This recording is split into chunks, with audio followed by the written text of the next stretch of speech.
I mean, again, he doesn't know who Gabriel is, right? Because he didn't come from an Abrahamic faith. The people of Mecca were pagan. Quran is mentioned, if this book was from other than God, they would have found in it many contradictions. If a book is without contradictions, that has no bearing on whether it comes from God or not. I've had phone books that are inerrant, but I certainly don't think God gave them. That we believe without understanding. The brother asked a very important question, that most of the scholars say that listening to music, watching movies, and most of the television programs, they're haram. So how can we have fun? Let me tell you, brother, at the outset, that having fun is permitted in Islam as long as the fun is halal fun. That the standard narrative has holes in it. The Prophet tells us because Satan or the devil sleeps over our nostrils. Those who oversleep and not pray Fajr on time, Satan urinates in their ears. I really do think Jesus was crucified and that he really was dead and buried. He thought that he was a son of God in the sense that he was specially chosen by God. I think Jesus really did think he was going to be the Messiah, the future king of Israel. I mean, that is, after all, why they crucified him.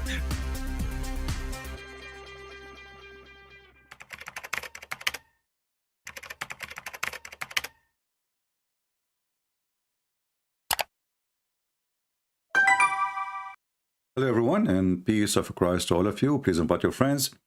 And today we have a challenge for the Muhammadan about the laughable words of Allah. You know, as we know that the Muslim, they claim that Islam is an amazing religion. Allah is an amazing God.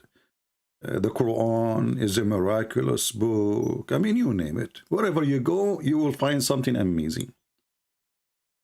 Now, this amazing God and this amazing book is the most amazing, stupid God ever. And I'm here to challenge them to prove me wrong. I'm not going to waste your time or their time. I will open my Skype. And you will see how much in this ability this stupid cult is. Actually, the word stupid cannot explain how stupid it is. But you know, my English is limited, so I have to use a word I know, you know. But I don't think the word stupidity is enough to explain how stupid Islam is. My Skype is open. If there is any Muhammadan who would like to join us and prove us wrong, feel free. All right, just text me, don't call. Because the setup of my Skype, you will be able to call me only if I spoke to you before or I add you. So I have to add you or I have to text you, then you can call me.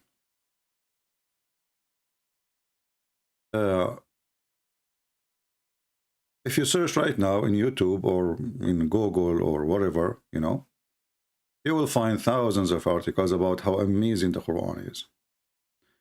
From scientific miracles, and you know, for sure there is not even a single one of them is accurate. And Muslims, they can call me right now and they can prove me wrong too. In any topic, in any aspect, you can show me that Quran can be something not laughable, you know, at least not laughable. I mean, there's many people write books and we don't laugh at what they write, right? I mean, unless they are so stupid. So who is a Muhammadan? He can call us now, especially if you are a sheikh.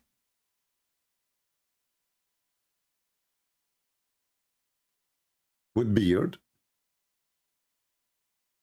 Who can show us that the Quran is not laughable? Any Muhammadan? If you don't want to call us, this is your business, for sure. We cannot force people to call us. However, that will not stop us from laughing. We are giving you an opportunity so you can join us and you can prove us wrong. Actually, if we go in the beginning of this intro here, you will see how laughable Islam is. This Abdul, from the beginning of our intro, he said something very funny and very important. I mean, again, he doesn't know who Gabriel is, right? Because he didn't come from an... Muhammad, you do not know who is Gabriel. Isn't it? This is laughable. So we have a guy, he is 40 years old. He go every day, according to Islamic resource, to meet with a person who's supposedly a Nasara monk, which Muslim they claim the Nasara mean Christians, and he don't know, he never heard who is Gabriel. I mean, do you see why we say the Muslims are our best help? This is why actually they fear the debating us. So Muhammad is 40 years old. He never heard of Gabriel. Never heard of him. He didn't know who's Gabriel. And why he did not know? When he explained why is even more laughable. Again, he doesn't know who Gabriel is, right? Because he didn't come from an Abrahamic faith. He did not come from Abrahamic faith. So all the Muslims' propaganda and agenda is a lie. It's a joke. Isn't it the Muslim, they say to us that Muhammad is descended from Ishmael and he was worshipping the God of Abraham before Islam? Isn't this what they say all over? So he is not from Abrahamic faith.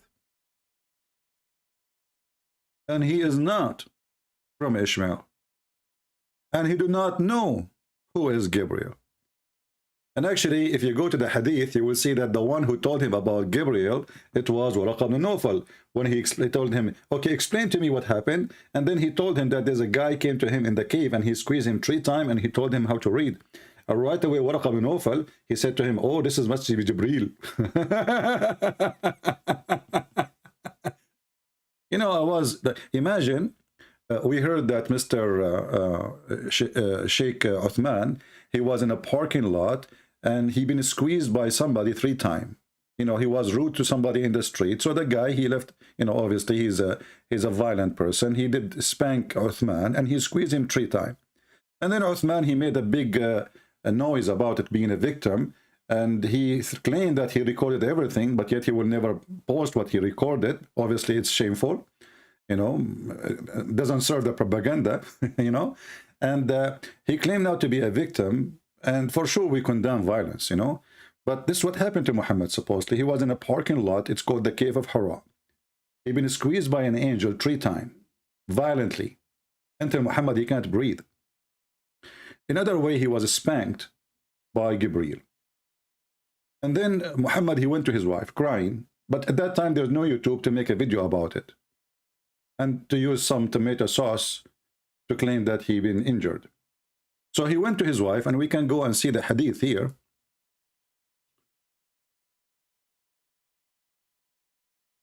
And then people will laugh.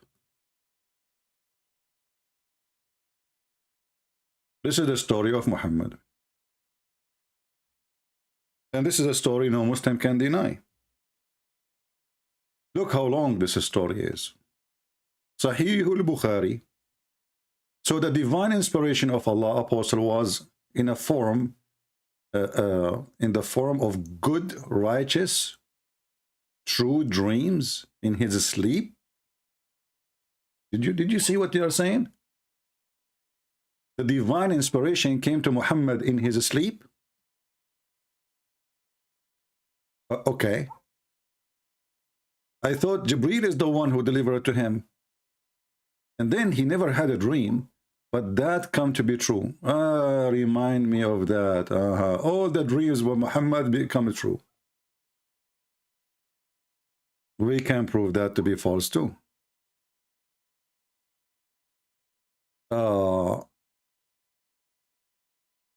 And then you will see here, he went to the cave of Hira, where he used to worship Allah alone. Like, what the heck? We just heard this guy, Uthman, saying that Muhammad, he did not know the Abrahamic faith. He did not know even Jibreel. So how he go to the cave of Hira to worship Allah alone? Shall we play the video again? Let us play it again. The laughable Uthman. This is why we liked him actually, and we encourage him to speak more, because the more poo-poo he do, this is why Mimi Hijab, he made a page, you know. There's a video made by this guy, the blonde guy, I don't know what his name is, funny. And he is accusing that Mimi Hijab is being bully, and he bully only Muslims, and he made a whole page in a website just to attack Muslims like Uthman and him, etc. So when this boy, he said that Muhammad is coming from the pagan, he is saying the truth. Muhammad is a pagan. Thank you. First time ever being truthful. I mean, again, he doesn't know who Gabriel is, right? I do not know. He does not know. Zero. You see, a person who is living between people who they are, there's Jews, there's Christians, there's etc., but he never, ever heard of Gabriel. 40 years old. Never. And he is coming from the pagan. This is his background. He's a pagan. Right? Because he didn't come from an Abrahamic faith. The people of Mecca were pagan. The people of Mecca are pagan, and he did not come from Abrahamic faith. Here you will see how Muslims, when they try to make a point in order to refute you in something, you know, they make poo-poo, you know, and the poo-poo is so big, and later they try to cover it. They bring some, you know, leaves of trees, you know, fig tree, you know. By the way, I never heard of a God he swear by fig, you know, save Allah. I mean, God he swear by fig, and that's good, you know. This is one of millions of things laughable in the Quran. If you ask a Muslim why Allah swear by fig, you know, there is no explanation. I mean, why?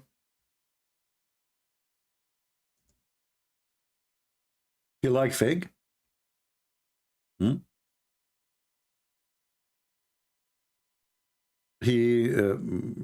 mean, it's a fig. And when you ask a Muslim a question, expect everything except the answer. He will start talking about how amazing and etc. And then, but I'm not asking you amazing that fig is, the benefit of the fig. All the fruit have a benefit, my friend. Even manure have a benefit, don't you know? Actually, manure is more benefit than all of them. Because trees, they thrives by manure, which means even shit is useful.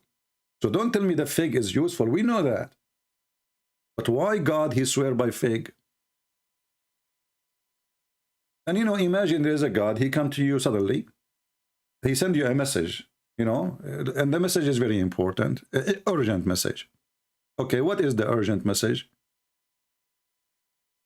By the fig.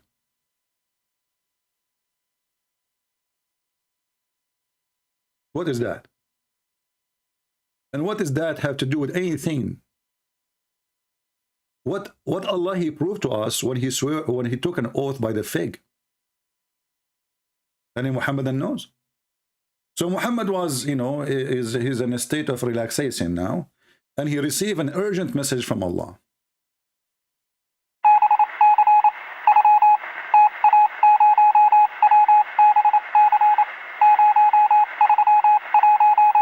Okay.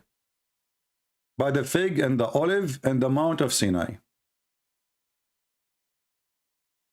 And then he jumped from the Mount of Sinai to the secret city. What the city of security? What is that? Do you need to say where? Is it in Sinai? Because if this is the city of Mecca, that means the city of Mecca is in Sinai. I mean, do you see how stupid even the connection? Is the city of Mecca, if he meant Mecca, that means Mecca is in Sinai. If he meant Medina, that means Medina is in Sinai. I mean, how stupid the geography is. And then,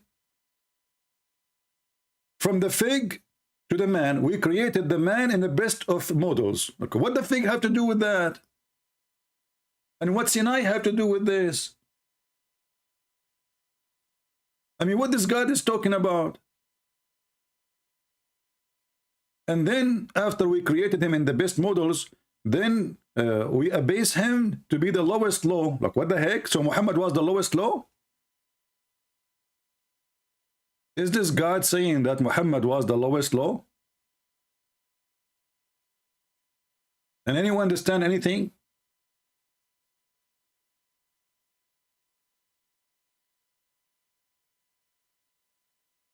You know what? I'm going to make an oath. And just to show you how serious my oath is, I will swear in the fig.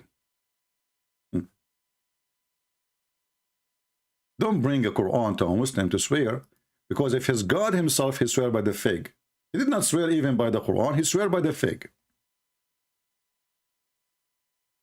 The figgy God. Obviously Allah, before he got the job, he used to be, or he was a fig worshipper. I don't blame him, it's tasty, you know. So Allah, he said to himself, like, you know what? Let me taste this thing. And after he tasted, it became to be like he discovered that it is tasty. And then he decided, you know what, from now on, I'm going to swear by the most valuable everything is exist. Fig. And then after he swear by fig, he thought about what is next I'm going to talk about. Oh, an olive.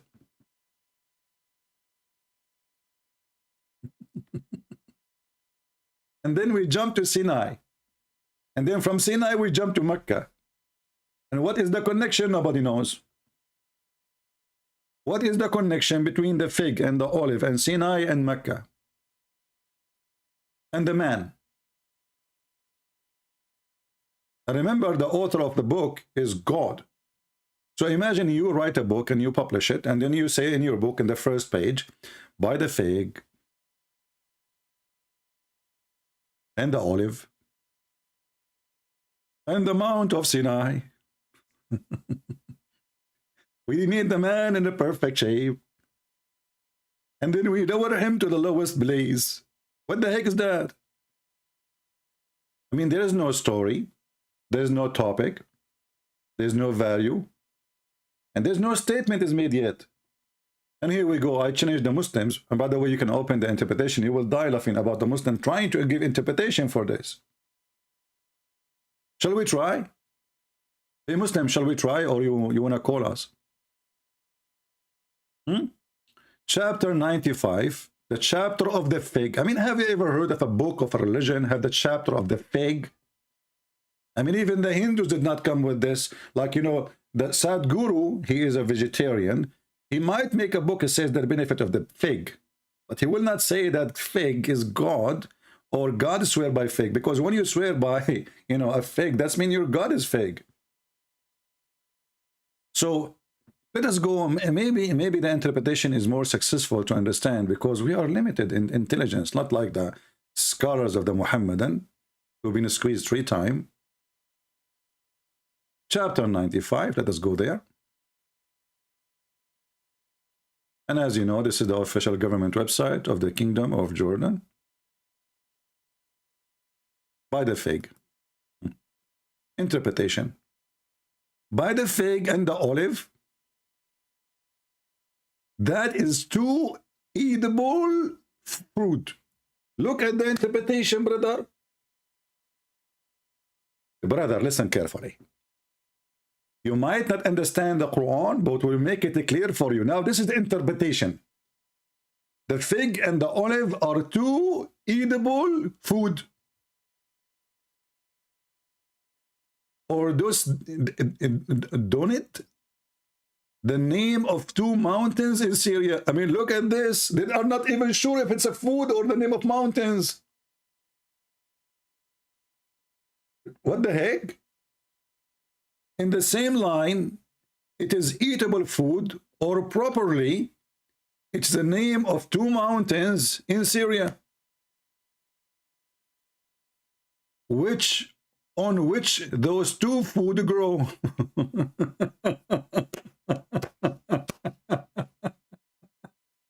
Isn't it clear now? Hey, we people, aren't you? Don't you have a full understanding of the word of God? Look at this amazing. So God, he swear by fig and olive, which is 2 edible fruit, or, and what is killing you when you read Islamic interpretation is the or. The second you see the or, somebody is unzipping and he is pissing in the road.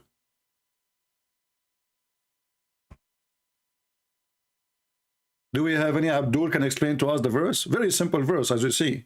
By the fig. You know what? by the fig and the tomato, none of you understand what your God is about. And the best of you, his brain is less than the brain of a zucchini. And as you see, I challenge you to call me and tell me what is this, you know. And then we go to verse number 2. Maybe verse 2 will get better. Okay. Let us see what verse 2 means. By the mount of Sinai, the mount which God exalted, and he spoke to Moses. Sinai means the blessed one, or the fair on fruitful tree. What the heck? So what the connection between you this guy, he just said that fig and olive is two edible fruits, or it's a name of mountains in Syria. What the mountains in Syria have to do with the mount of Syria of Sinai? And how you come to the conclusion that because the Mount of Sinai where Moses, he spoke to God, this is what Allah he meant. And in the same time, so what if God he swear by, I mean, what if God he spoke to Moses in that mount? Why Allah swearing by it? And if the Mount of Sinai is a holy place, well, what Mecca then? And why Allah never said, go worship in the Mount of Sinai? I mean, do you see the stupidity? If God he speak to his prophet in the Mount of Sinai, well, God should not be speaking to Muhammad in Mecca then.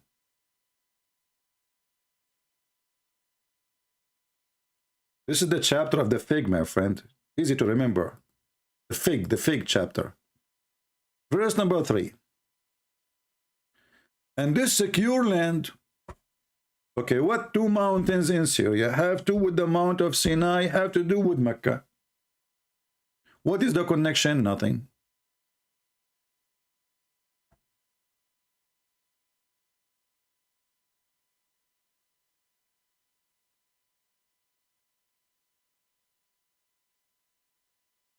We go to verse number 4. I hope this chapter will not make you hungry now and feel like you want to buy some fig. We created the man in a generic, in the best of forms, in the best of proportioning, and of his shape. Okay, and let us read the verse after. Maybe the verse after will explain. Then, in the case of certain individual, look at this, where it says in the verse, a certain individual, it says, we created the man in a most perfect shape or proportion, and then we made him go to the lowest. It did not say different person. He says, and we made him. Let us read the verse. I mean, do you see the stupidity, how much they are struggling to explain a little tiny verse? Does it say this is a different person in the verse? No. It says, we created the man in the best of models. This is a Muslim translation. And then we took him down, the same person. Not some individuals. Does it say him? I mean, does it say him, Muhammadan? So when Allah he say him, he mean many. According to Muhammadan understanding. Allah he say him, Muslim understand it, them. Because Allah he have a wrong Arabic, you know, he is like a guy from Pakistan, he learned Arabic, he came to Saudi Arabia and he starts saying Sadiq, Sadiq, how are you doing Sadiq? Like those Muhammadan who call me and they claim that he knew Arabic. Right? Do we have any Muhammadan additional to the one using the F word to me in the chat? This is the best you can do? Say the F word? I'm afraid that you are a potent like your prophet who had 13 wives. He could not make one of them pump a kid for him. I mean, the guy, according to Muslims, he was like a rooster going from 1 to 1 to 1, and then he could not have any babies. And the Muslim, they say he have. Well, then we ask you a question. If the soul of every human being is in the head of Allah, why Allah was grabbing the souls of the kids of Muhammad one by one? Isn't it weird? And Muhammad is the most beloved person for Allah. When a person he died by cancer and he's a Christian, the Muslim make mockery of him. Allah he punished him. Okay, we will go with that, no problem. Allah he will punish me too. So one day I will die, you know. Yeah. And then the Muslim, they will say Allah killed him. After all what I did, now he remembered to kill me. Shouldn't he kill me the same as the story of Al-Khadr when he killed a child before he do what he's going to do? Anyway, so Allah is the one who punish people. So when Allah he take the souls of the children of Muhammad, why he is punishing Muhammad? And not to forget the laughable Quran does not stop here, where the Quran says that if Muhammad he fabricate Quran, Allah will punish him and he will cut his artery. And later we find that Muhammad, he was explaining to his wife how he is dying. He said, the poison I ate in Khaybar as now is cutting my artery. Laughable Quran. If Muhammad is lying, fabricating words of God, for sure, certainly, will size him from his right hands. But Muhammad was lefty. Oh, no, he was right, sorry. He was lefty only when he used it to his ass. Muhammad, he made a rule. Right for eating, left for your anus. Period. So left hand is the anus hand. So you should certainly size him. We should certainly size him by his right hand. And we should certainly then cut off his artery. And here you find there is no connection between the right hand and the artery. Look like the God of Islam, he thinks that the artery is in the hand. What do you mean you want to size him from his hand?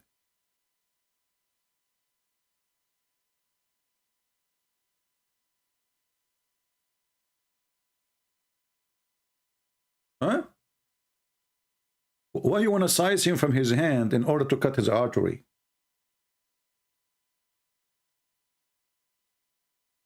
If there is any connection?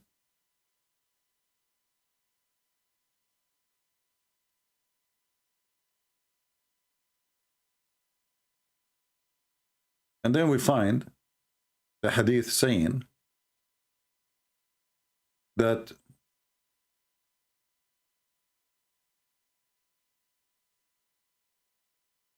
Muhammad, he died by poison, like a rat, and the cheap poison actually. The hadith, by the way, just to show you the Muslim corruption, in the real hadith, it says that the Prophet of Allah, he died by a poison a woman she bought from Home Depot. But the Muslims, they corrupt that and they took the word Home Depot. It was here. Let me put it back. And now the Muslim, they will say, see, Christian Prince is lying. Allahu Akbar. We cut him lying.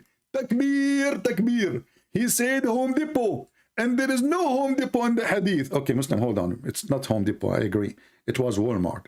Allahu Akbar. We cut him lying. Christian Prince is lying. At that time, there is no Walmart. Like, what, dude? I'm just joking, you idiot.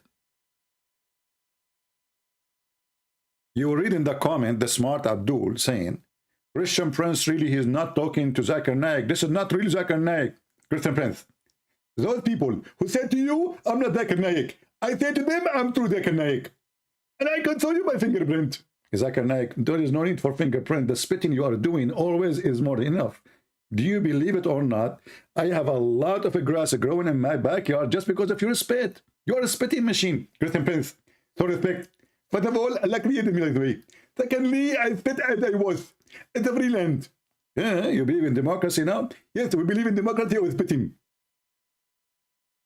And you will see Abdul Man now making comments saying, this is not Zakir Naik. Sound look like him. But trust me, brother, this is not him. This is how smart they are. So the Prophet, he died by poison, while Allah was swearing by fig. I mean, do you see how important it is? Muhammad is dying by poison. Allah, he put a fig in front of him. He have an important topic to say to us, to the world. I swear by the fig.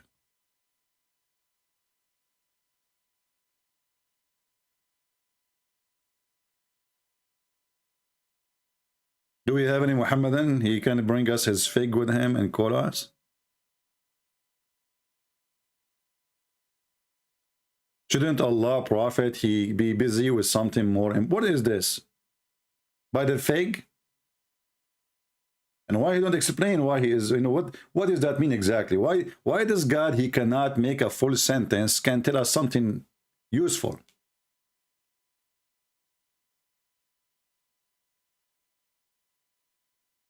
Any Muhammadan?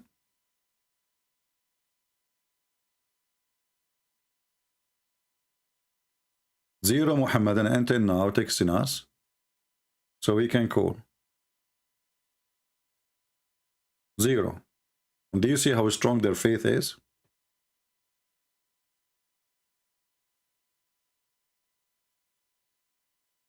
Allah was a figgish God. William, you want to call? Why you want to call? Are you a Muslim, my friend? Only Muslims can call me. If you are not a Muslim, you cannot. I take only calls from Muslims because we want Muslims to respond to what we say. We don't want you to tell us I agree. You can say that in the chat.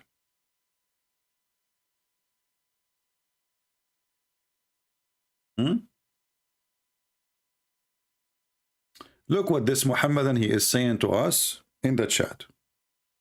Blow up CP house and if Jesus. Very, very, very, very Islamic. And by the way, Islam don't teach violence. Muslims who practice violence are not following the Prophet. The Prophet, he don't kill people, he just burn them alive. He don't burn people, he don't kill people, he just rip them to pieces. Like he did to the women, Qirfa. This is how the Muslims are refuting us. Do you see it? Hey, my friend, you blow up my house, don't worry, it's okay. I will have a new one second day. Allah will provide me, brother. I will tell you why, brother. I planted a fig tree in my yard, and then I will go and sell the fig. And as long the fig is holy, I will sit in the Holy Land, and I will make a lot of money. And all the scholars agree with me. What you can do about it?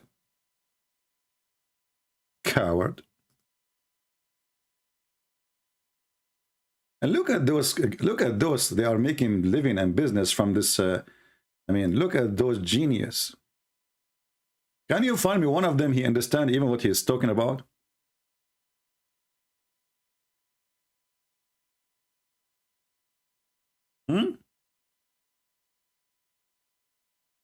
I swear by the fig that none of you dare to call me. Prove me wrong. By the fig and with the... I can't swear by watermelon because Muslims allow sex with watermelon.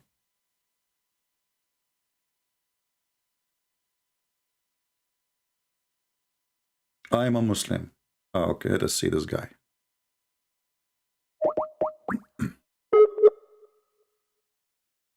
Let us call this guy and see.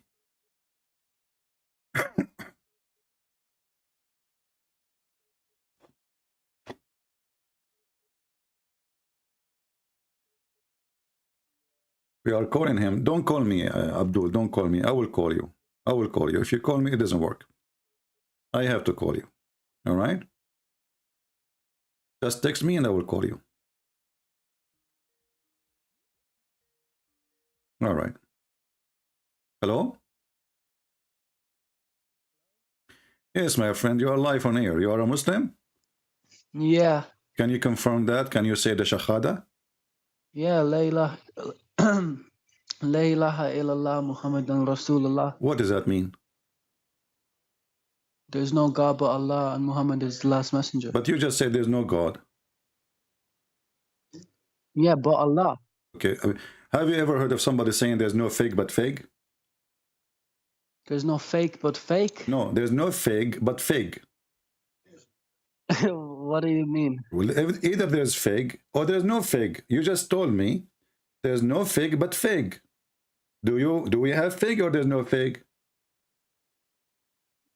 A fig is a plant or like a Doesn't vegetable, matter. right? We are just replacing a word. When you say to me, there's no God but Allah. Is Allah is God? Allah is God, yeah. Okay, but you just said there's no God. Well, this is the name of God. There's no God. It doesn't matter, but like, you just said to me there's no God. How you deny the existence of God and then you confirm saying that Allah? I mean, this is silly. But anyway, I will go with that. So you called me to prove to me. Did you hear what we are saying, my friend? yeah, you were talking about fig or swearing by something, right? Yeah, I mean, your God is really like, it looked like he is too much into vegetables and fruits. Okay, wow, okay. Why he swear by fig? Well, Why God he swear by fig? What do you think? because it's his creation. He created it, right? Well, my friend, everything in me is God a creation, correct? Which means if I go to the bathroom now and I do pee, is Allah going to swear by the pee which he made? Because he made me, and whatever come from me is made too. So is No, God going to swear by the pee of Christian bread? He didn't make that. Your body did that when That's you not true. digested. That's not true. If God, he made the machine who make things, as an example, the true. You just said to me the fig, Allah, he made the fig, right? But the fact, Okay, Allah, I have a chance for you, Allah, CP. he just made the tree. He did not make the fig, and then the tree made the fig. So according to you, what come from the tree is made by Allah, but what comes up from me is not made by Allah. What kind of logic is Okay, that but logic? CP, okay, I have a challenge for you because I've been looking at your videos for a long time, right? Well, And the problem is my mom. She told no, me, no, don't, but if my, you, my, if my mom, she told me, don't accept any challenge, because Muslims challenges is scary. Give me your challenge. Go ahead. okay, if you show me why I should, if Islam is false, then I will leave Islam. If I show you why Okay. Islam is false, you will leave Islam. This is the If challenge. you show me, yeah, if you show me why I should leave Islam and why it's not the truth, then I Okay. will leave Islam because I watched your videos and I have some doubts, but it's very hard to leave. Okay. But like, yeah, so that's my challenge. If you show me, I will leave right Okay. now. in this- in this Can debate. you give me yourself the most strong reason for you to believe in Islam, so I can go from there? What is the most strong thing for you?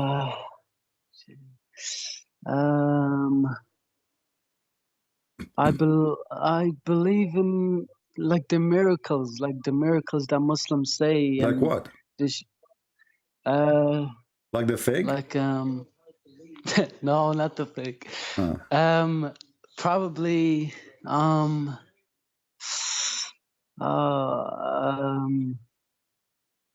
I don't know, just miracles, like just any miracles. So you believe in Islam because of the miracle, but when I ask you what the miracle, you say I don't know what miracles. I mean, that's too much. Give me one of them.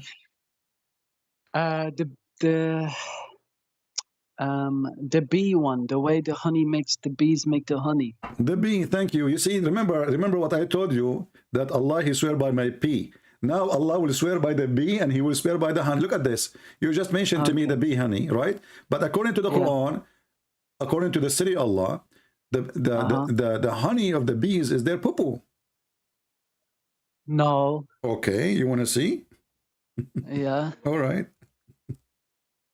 According to the Quran, bees, they eat a fruit and they poo-poo honey. Okay. Let me see. Put it up on your thingy because I can't see Well, it. what do you mean, let me see? You are the one who mentioned the verse. You do not know what the verse is? Read it. Here we go. No, I know the verse in chapter Go and 60 eat something. all the produce of the earth. What the bees do?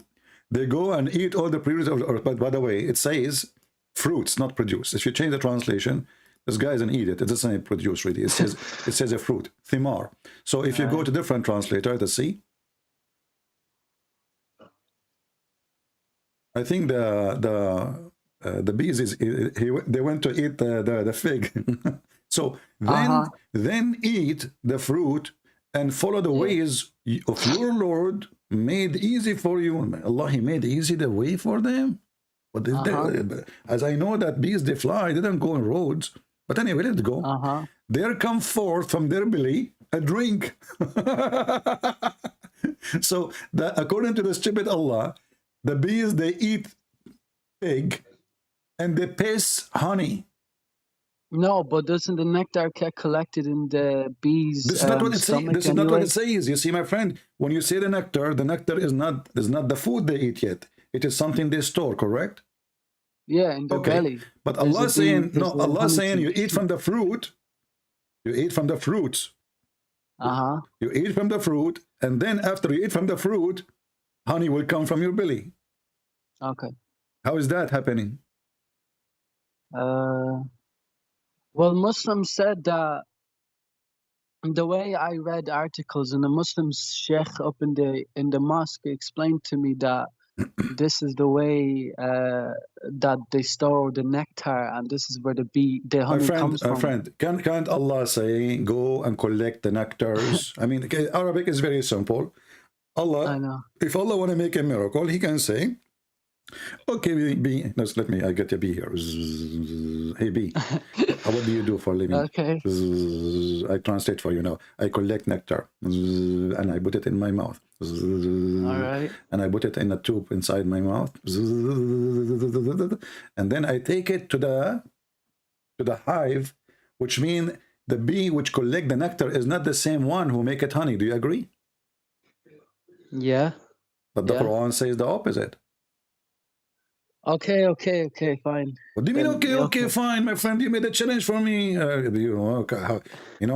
See, I told you, my mom, she told me don't accept any challenge. Because I don't know, they haven't explained it to me like this, so I don't know. Like, I'm my friend, confused. You do not need the explanation or the explanation. This is science. You go, you will see that there's a bee who collect the nectar, and there's other bees who make the honey. You know. All right. By the way, I used to work as a bee for 3 years, so I'm expert in that. You know.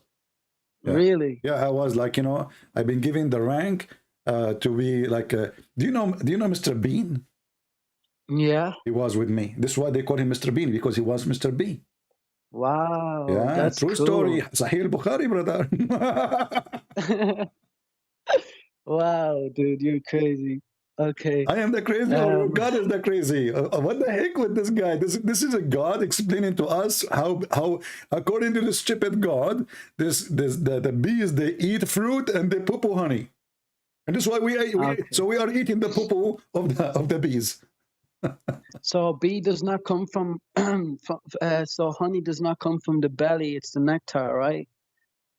My friend, first of all, the one who go out. This is the worker bee, go out to collect the nectar, is not going to eat and honey come from it. Do we agree in that? Yeah, because they crush the nectar down to sugars, and then from that they make the honeycomb, right? Not only that. Then the bee who collect the nectar is going to take it back to the hive. Correct? Okay. And then in the hive, there is a process of making honey. It's not the same bee. Right away from her mouth will come honey. Okay. You know? Right, okay.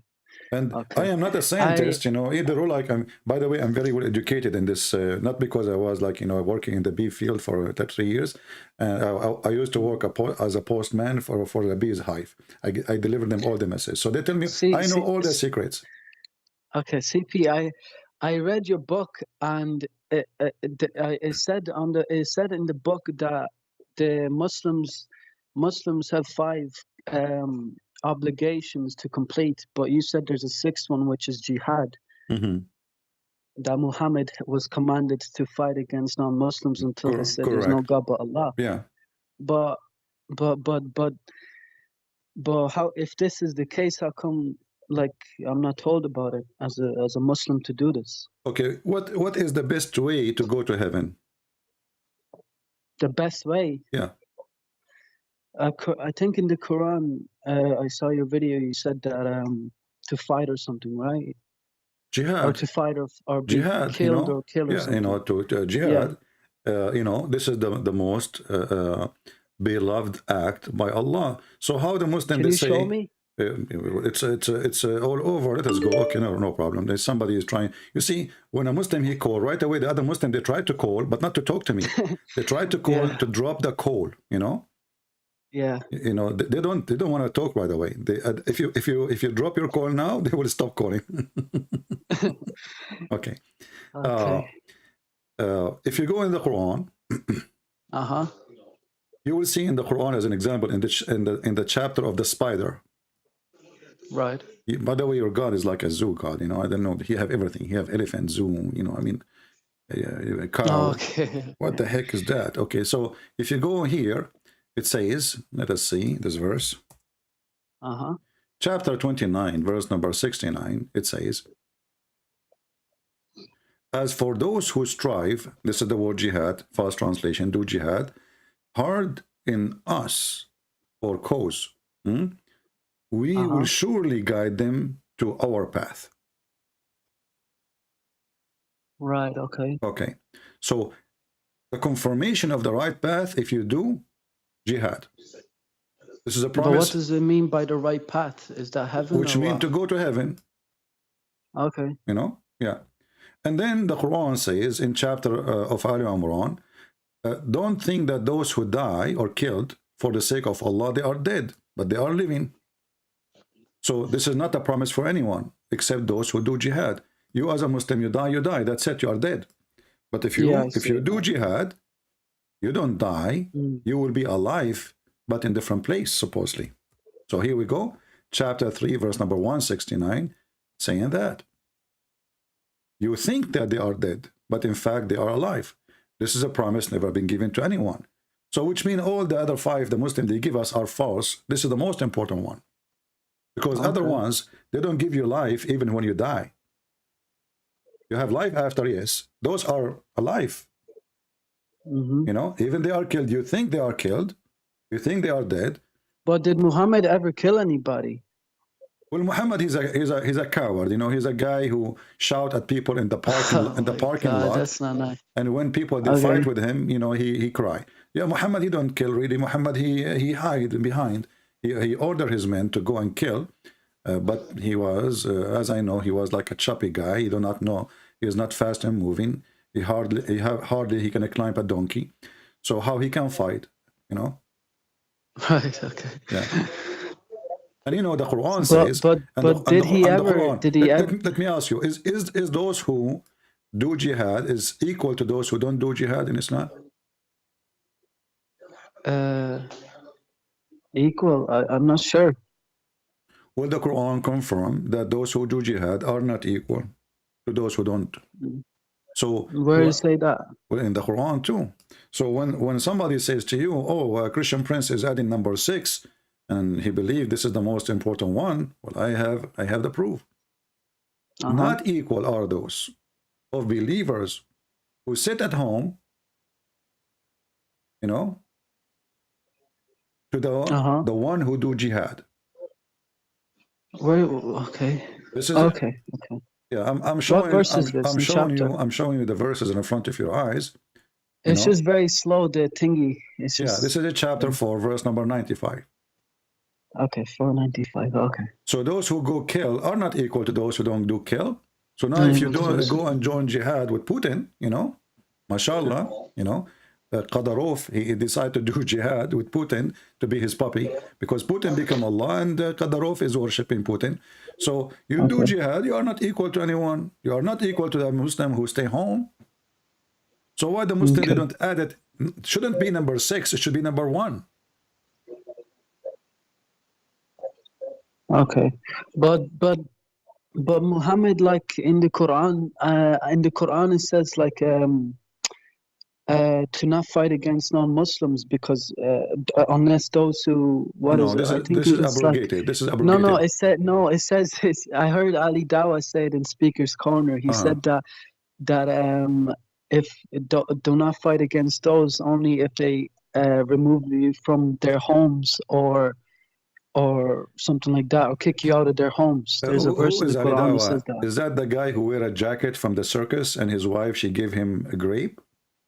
I don't know, but I mean, this is a kid. Yeah, who it's cares the what this verse in guy the is Quran. saying? This guy is a No, kid, my but it's friend. in the Quran. Okay, no. Are you saying to me that Ali Dawa is a scholar? He don't even have high school. I mean, who is this guy? He's a circus Yeah, guy. but He's a it's in joker. the, Like, you know, at least, you know, mention to me someone is noble, like Mimi Hijab. You know, he show his nipples.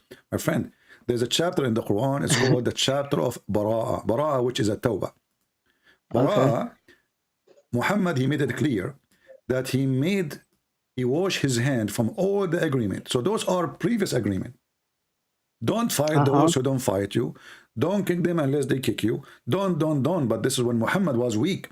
When Muhammad, he becomes strong, he said freedom from all obligation. That's why this chapter, right, the real name is Bara'a. Bara'a mean I wash my hands from everything. You know, I'm free from it. You know. Okay. And then later they change the name and they make it a Tawbah.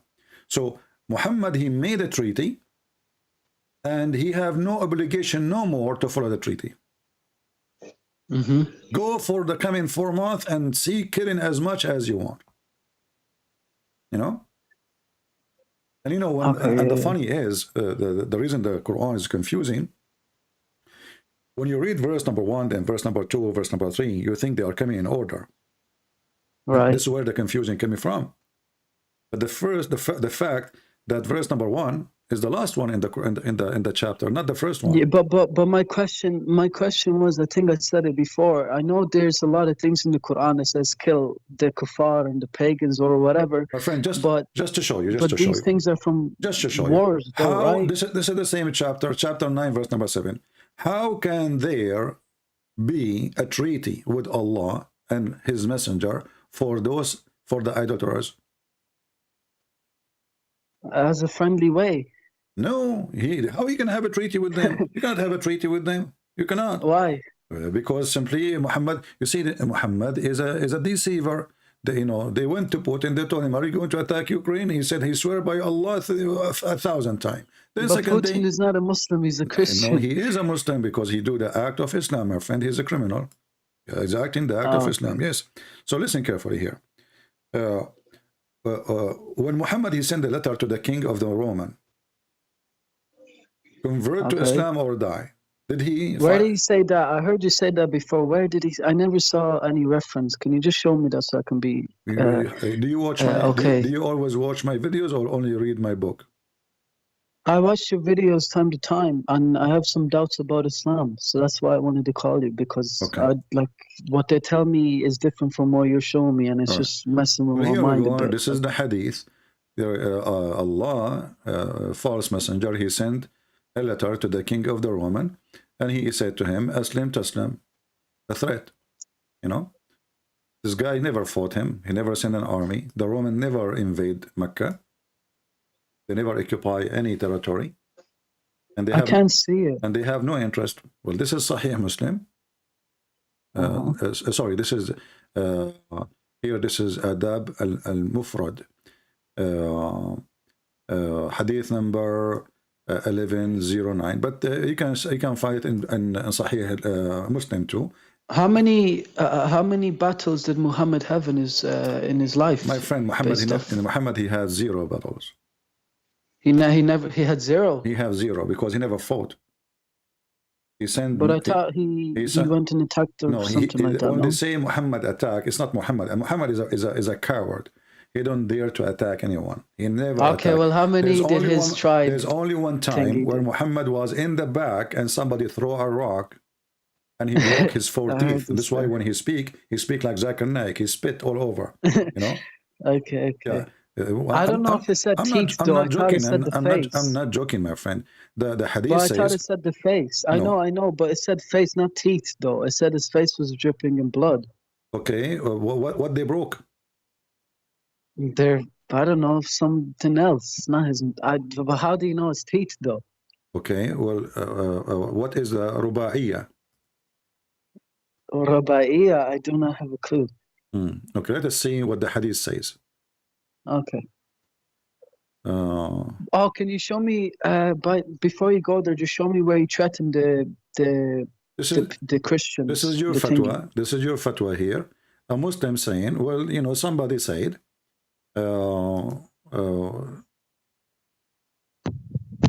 somebody, let me find, this is a fatwa. Somebody's asking, you speak Arabic? Me? Yeah? No. No. Why you don't speak Arabic? I don't speak Arabic because Okay, I'm from Europe. Listen.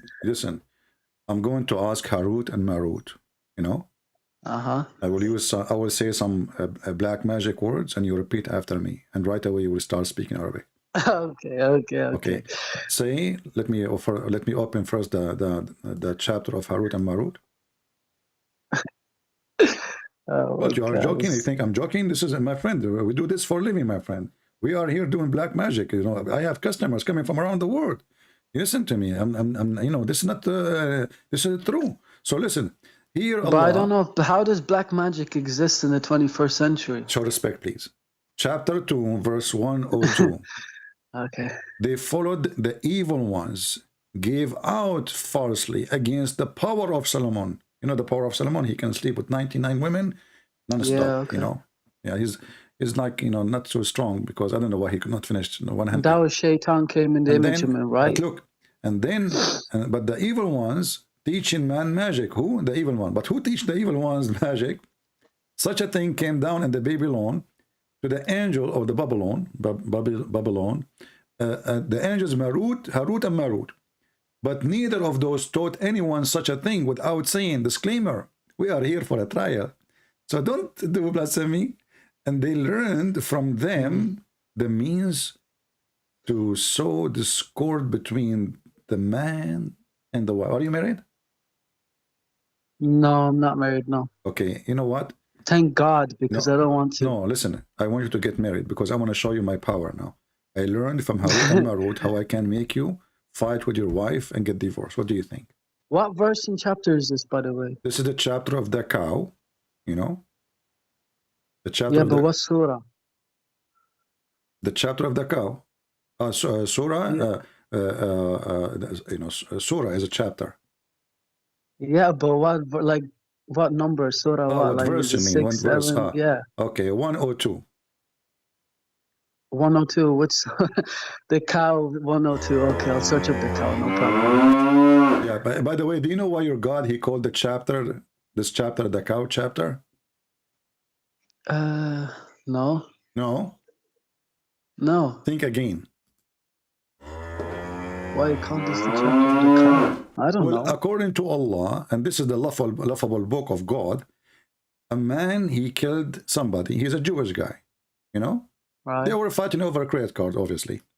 So this Jewish guy, you know, he was killed by other guy. He's a Jewish too. And then they want to know who killed this guy, you know. So they come to Moses and they told him, hey, Moses, can you ask your God to find who is the one, you know, who killed this guy, you know. So Moses, you know, he have a connection. He's a Jew, you know, they have connection everywhere, you know, in the White House, with Putin, everywhere. Like wherever you go, the Jews have connection. And Allah is no different. So, you know, he connect with Allah and he told him, bring some beef. And some they say it was the penis of the cow. Some they say the tail, some they say the tongue. Depend on the scholar. And then they say, so we say to strike the body with the piece of the heifer.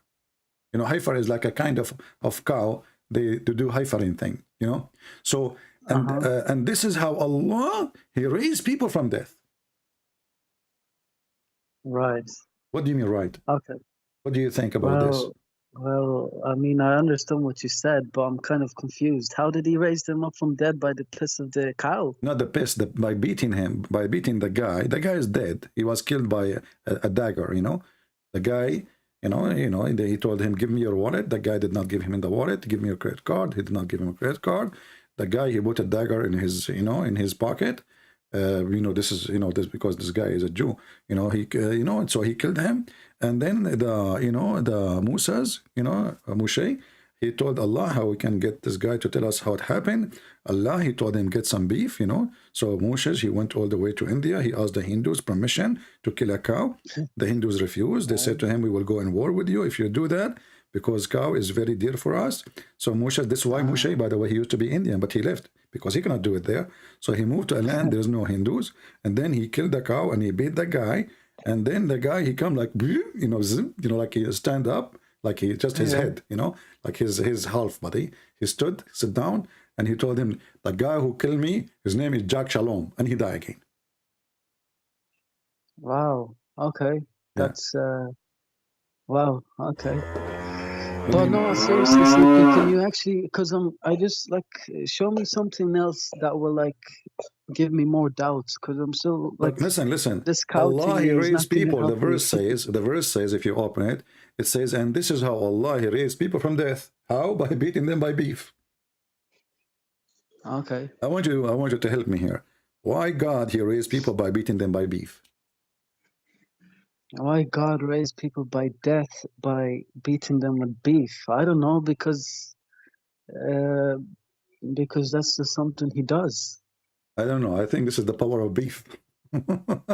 Possibly. Do you think? Do you think your God is a Hindu God? I think he's not a Hindu God. So why? I mean, why beef? Why the cow? Why the cow? Because cows are just, I don't know.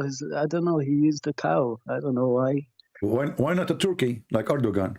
I don't know. Okay, what about chicken like Kadyrov? I don't know. Okay. I don't know. But CP, seriously, can you? I asked you this question at the start. Can you show me?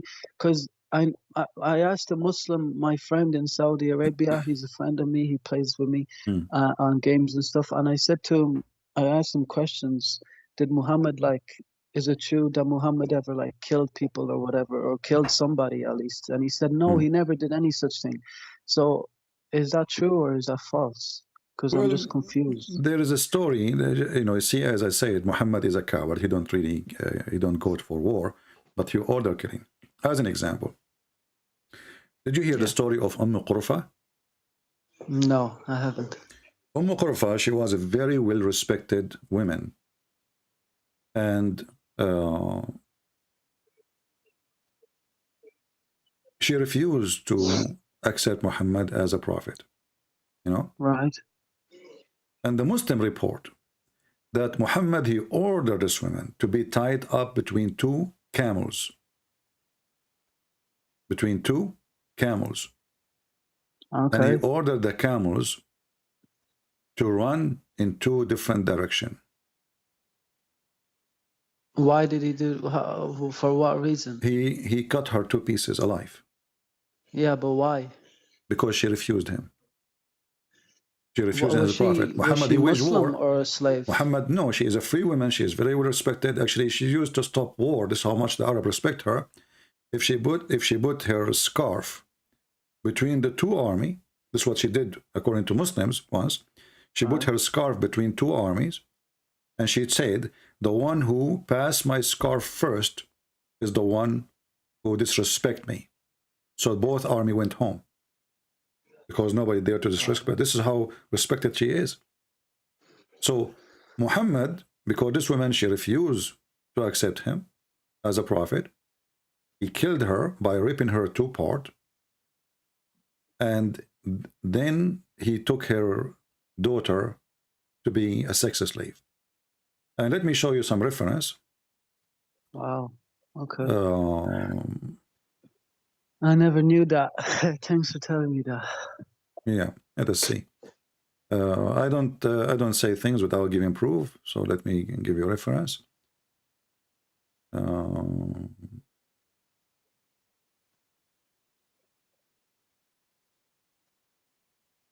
And not only she is a woman, she is a very old woman. Okay. Okay, I will use Google Translation to help you.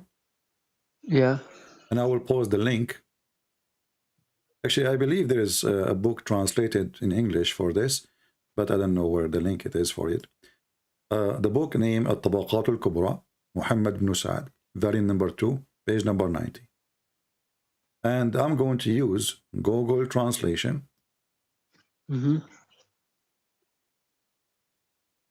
Translate to Google. If you go to the end of the page here, it says, She was a very old She was a very old woman, and he killed her violently. He tied her legs with ropes. Then he tied her between two camels, and he, the translation is not good here, and he make her to imagine how filthy he is. Yeah, but like I don't think this is true, bro. This is obviously, my friend, this is your books. This is not my books. You see, this is the book Muhammad ibn Sa'ad, At-Tabaqat al-Kubra, very number 2, page number 90, and this exists in many Islamic books anyway. So if you say to me, I don't think it's true, yeah, this is you want to play the game as all Muslims they play, no problem. It's up to you. No, yeah. But like I'm just because I never heard this before. So if this is a book written by a Christian prince, then you have the right to say, well, it's not true. But if a Christian prince is quoting what is written by you Muslims, how you say to Christian prince that's not true? Yeah, okay. You know what I mean? Okay. Why a Muslim? The Muslims are proud about their prophet very much. They worship him. So when those Muslims we don't worship him. We just you worship him. The truth is you worship him. And when they wrote those stories, the manner we are talking about today is not exist. And the Muslims are so proud about how he killed this woman. They are so excited. So for them, when they mention it, and this is the link, I'm going to post it. I made short link because it's have an Arabic title. It's going to be long.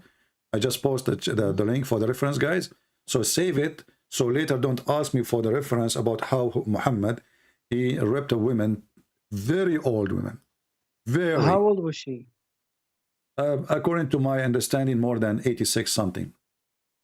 Oh, wow. Yeah, So between 80 old. and 80, maybe 90. There's no exact number to be sure from. But the book says clearly, very old women. And this is a statement you don't say to someone is just 60, very old. Is there the reason in that, the reason for her killing is my friend, in that, there's no reason can explain this. Let us say, first, she's a woman, correct? Secondly, she's old. Number 3, if I was a leader of an army, and she is not really, I mean, she have 13 sons. Muhammad, he killed them all, and he took the daughters. She have a daughter, she is very beautiful. He took her as a sex slave. Right. But there is no reason to do what he did. You want to kill her? Let us say a person was in war with me. I was fighting this family. They are my enemies. And then I killed the 13 sons. Why I want to kill this very old woman? And not only kill her, he tied her between 2 camels and he ripped her to pieces.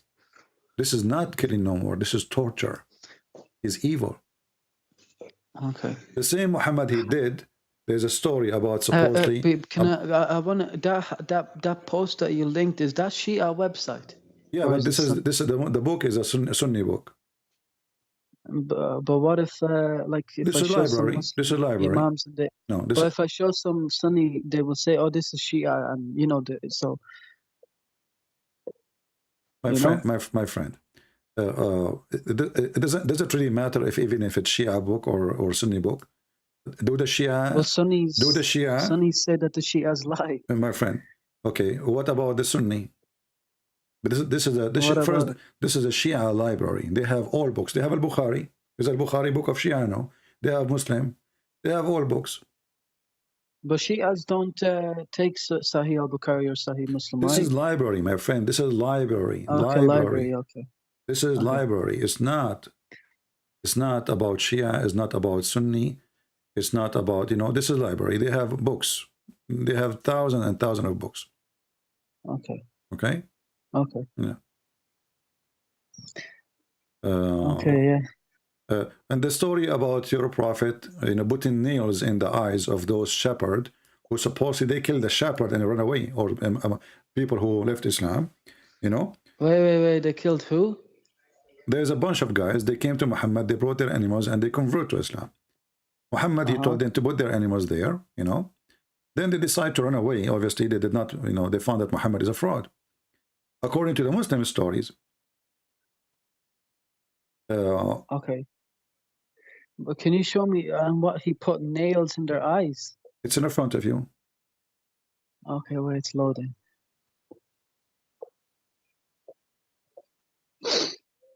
When they came first time to Muhammad, he ordered them to drink the camel urine, you know, which is very weird, and to drink from the milk, you know. And then when they wake up in the morning, they decide to take their camels. The Muslims, they say they are stealing camels. But as I see here, those people, they come to him. It doesn't sound like they are stealing anything. But anyway, they took the camels and they killed one shepherd in order to steal, according to Muslims. And then when Muhammad, he cut them, he cut their hands, he cut their feet, and he put nails after he put it in fire. And he what they call it in English, when you blind somebody with nails, gagged. He gouged out their eyes. Okay, gouged out. Okay. Yeah. Yeah. Okay. This is. And there's tons of example. All of this is Sahih.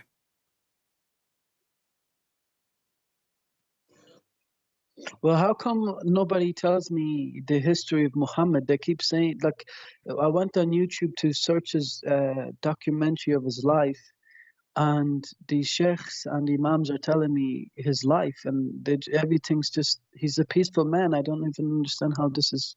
Yeah, Muhammad is peaceful, but isn't it the Quran says that those who do mischievement in the earth cut their feet, cut their hands, cut their etc.? Yeah, but that mischief is like, if you read the first verses of that, it says if you wage war, okay, against Muhammad and Allah. So it's not just like just going killing them. If you wage war. No. Wage war in Islam is me. Now, I am, according to Muslims, I'm waging war, so I deserve a punishment, as the Quran says. Wage war is anyone who opposes Allah, Messenger, he is in war. And even if you don't actually oppose Allah, as long as you refuse to accept Islam, you're at war. That's why the Quran, chapter 9, verse number 29 says, attack those who believe not in Allah in the last days. Not those who attack you, those who believe not. Just because you don't believe not, you are at war with them. But that's the war. That was a battle between a Roman Christian thingy and no, my friend. The one who started first of all, Muhammad, he started killing the Christians and the Jews before he went to the Roman. And the Christian, they never fought Muhammad. They never have a war with him, and there's no reason for him to kill them. And when he said, "Kill them if they pay you jizya," then don't stop killing them. But the speakers, the Dawah team in Speakers Corner in London, they said that all the wars or battles or whatever, they threatened and they attacked the Muslims. Well, I just showed you the hadith where Muhammad, he sent the letter to the Romans saying, become a Muslim, you will be safe. Aslam taslam. So it is Muhammad who sent. Muhammad, he sent the letter. He sent letters to the Persian, to the Roman, and to the. Did the Persian attack Muhammad? No, he attacked them. Persia is far away, at the end of the world. Okay. So why the Muslim army went there? I mean, I don't know. Muslim lies. But the Muslim lies is bigger than the biggest poo-poo in the earth. So but maybe this was just one time. When the Muslims, when Muhammad, he sent his army to fight the Persian and the Roman and to Egypt, you know, the ruler of Egypt, he sent them gifts. He did not fight him. He sent them gifts. He sent them Maria the Copt and her cousins. Is it true that Egypt was never a Muslim country and it was forced by Muslims to become Muslim? No, this is the land of the Coptic, and the Coptic were occupied by the Roman. But the Roman of that territory, the Roman ruler, he was a friend to Muhammad. He sent him a gift. Muhammad, you cannot trust Muhammad. He take your gift, second day he go and kill you. So they never fought him. Name for me when the Egypt attack, the Roman in Egypt attack Muhammad. Never. How they can do so? How even they can do so, my friend? There is a sea between them. Egypt is not in the border of Saudi Arabia. But how did they manage to attack Egypt then? They took the, you know, the attack in, they took the Boats? they took the Jordan, they take Syria, and then they invade. You know, they went all the way to Egypt. Anywhere they can cross the sea. Okay. Yeah. I don't know. I'm just confused. So what do you think? Because like I pray like 5 times a day, and I like wake up for Fajr every morning. Why you pray 5 times a day? 5:30. Why you pray 5 times a day? Because I'm very strict about my religion, and I just like. Okay, where in the Quran it says pray 5 times? Oh my God! Why did I have to say that? Because I know it says 3 times in the Quran, but it's like there's five names of the prayers mentioned in the Quran. What 5 prayer? Okay, can you show me the 5 prayer mentioned in the Quran? I think there's a verse in the Quran that mentions all the prayers. No. Teach me. I want to learn. I don't know the verse, but and you see, okay, you know Mimi Hijab. Mimi Hijab, he says, the Quran says, if this is a book made by other than Allah, is going to be not from God. There's a contradiction. If there's a contradiction, correct? Okay. Okay. So if you say to me, there's verse mentioned 5 prayer, and then the Quran says pray 3 times, 2 at the end of the day, and 1 in the in the approach of the night. Well, maybe you put 2 prayers in 1 prayer, and in the last night prayers, maybe just 1 prayer. Here we go. It says, this is Allah, He is ordering them how many times to pray. Establish prayer, the 2 end of the day, this is mean the end of the day and the beginning of the day. According to Muhammad, when the sun rise, this is end of a day. And when the sun set, this is the other end of a day. Okay. So there's 2 end of the day. And those you pray on them, and when the night approach, so 3 times. The one who make it 5, it was Moses. When Muhammad, he went to Allah, supposedly, and Allah enjoyed Muhammad with 50 prayer. Then Moshe, the Jewish guy, he have a calculator. The Jews, they have calculator. So he said to him, Habibi Muhammad, how you can pray 50 times? So your prophet, he went back to Allah, and he asked him for discount. Have you ever heard of a God he give discount from 50 to 5?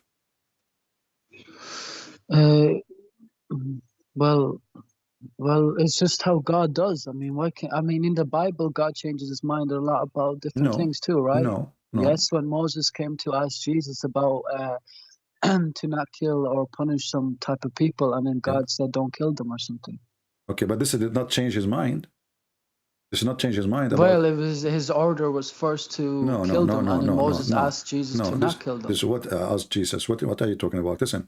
So, oh God. No, if you want to give me something, give me a reference so we can read, and you will see that you are wrong. But here, this God, he told Muhammad 50 prayer, right? Okay. Okay. But what's wrong with God changing his mind? It's not about changing his mind. It's not about changing his mind. I mean, the guy, you just gave him 50 prayer. Why you give him 50 prayer if he cannot do it? Because the Muslims won't be able to do 50. There's Muslims today that can't even do 5. You are saying that Allah is wrong. So Muslims cannot do 50, No, he wasn't wrong. He wasn't wrong. He was just, it was just maybe, I don't know. It's just something that you just said the Muslims cannot do 50, correct? It'll be really hard, yeah. No, it's not very hard. It's impossible. How many hours a day? You sleep 8 hours, right? Yeah. Okay, at least. I mean, some people sleep more. Yeah, okay. Yeah. So if we have 16 hours, I'm going to use a calculator. This is made by the Christians. This is why the numbers will be false now, because the Christian calculator is wrong, So if we have 16 hours left and we have 50 prayer, so we are going to divide 50 to 16. Yeah, but 1 prayer for me takes like maybe like 8 minutes, maybe 7 minutes. Okay, 8 minutes or 7 minutes, but you need to do ablution before the prayer, correct? Yeah, but not every time before you pray. It just depends if you went to the toilet beforehand. So you spend the whole day, you don't go to the toilet? No, but like if I'm praying 5 times a day, I maybe have to do ablution like 2 times. If you touch your wife, you have to do ablution. Just well, touch her hand. Luckily, I don't have a wife. So it's all if good. you touch your mother, you have to do ablution. But anyway, Okay, so ablution. 50 Okay, go time, ahead, make 50 your point. time divide to 16. This is without the ablution. That means you have to pray 3 times an hour. Correct? Okay. Okay. That means you have to pray every 20 minutes. No, not 3 times an hour. Why you say 3 times an hour? 15 divide to 16. We said we sleep 8 hours at least. Okay. I mean, you might people don't sleep 8 hours really.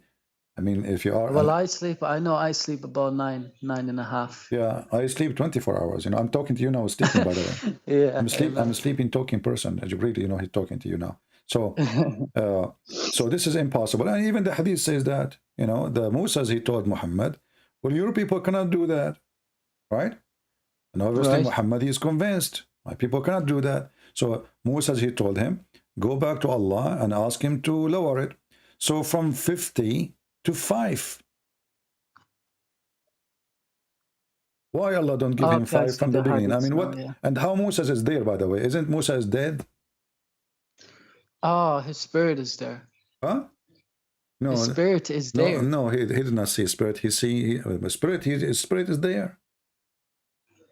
Yeah, that's what I said. His spirit is there. That's false, my friend, because resurrection, after resurrection, prophets and a human being, all of them, their body resurrected with the soul and then reunited. Oh, that reminds me of a question. I heard you say in one of your videos to a guy that in the surah in the Quran it says that before Muhammad all messengers passed away.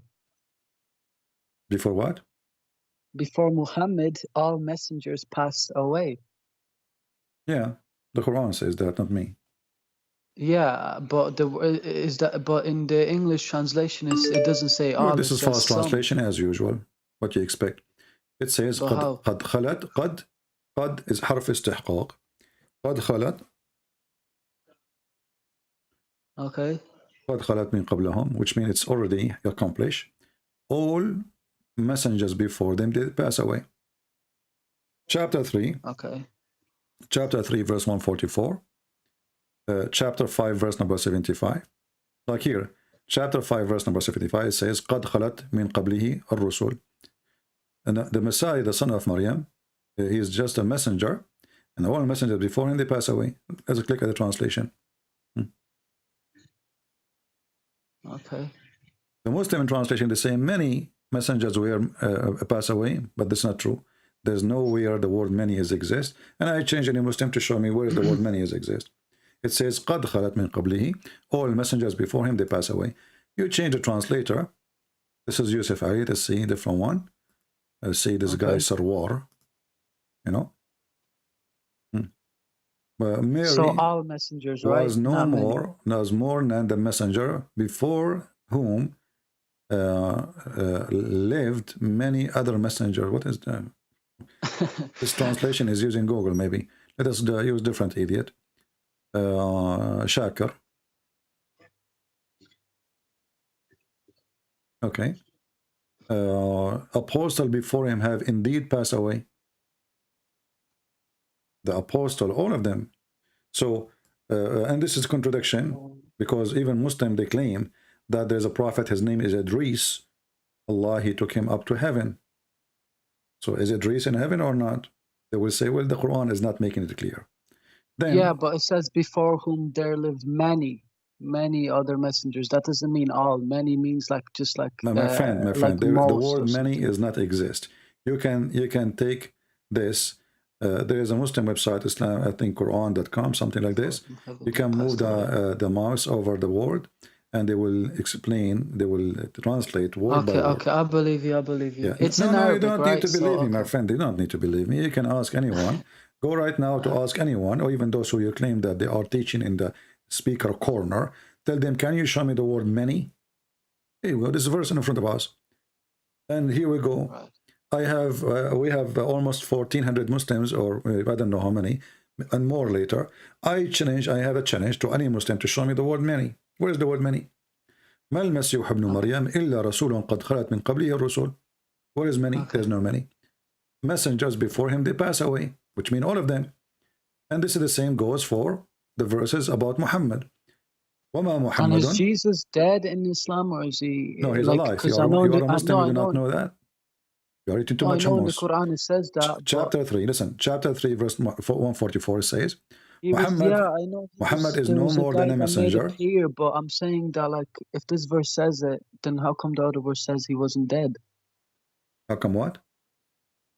If this verse says that he didn't, like many messengers, like all messengers according to you, died, but in the other verse, in the verse in the Quran, it says that he was made to appear to the Jews, that he was, Yeah, or we to don't the want to Christians. mix a topic now. Just focus with me one thing. So Muhammad is no more than a messenger, and here they insert the word many.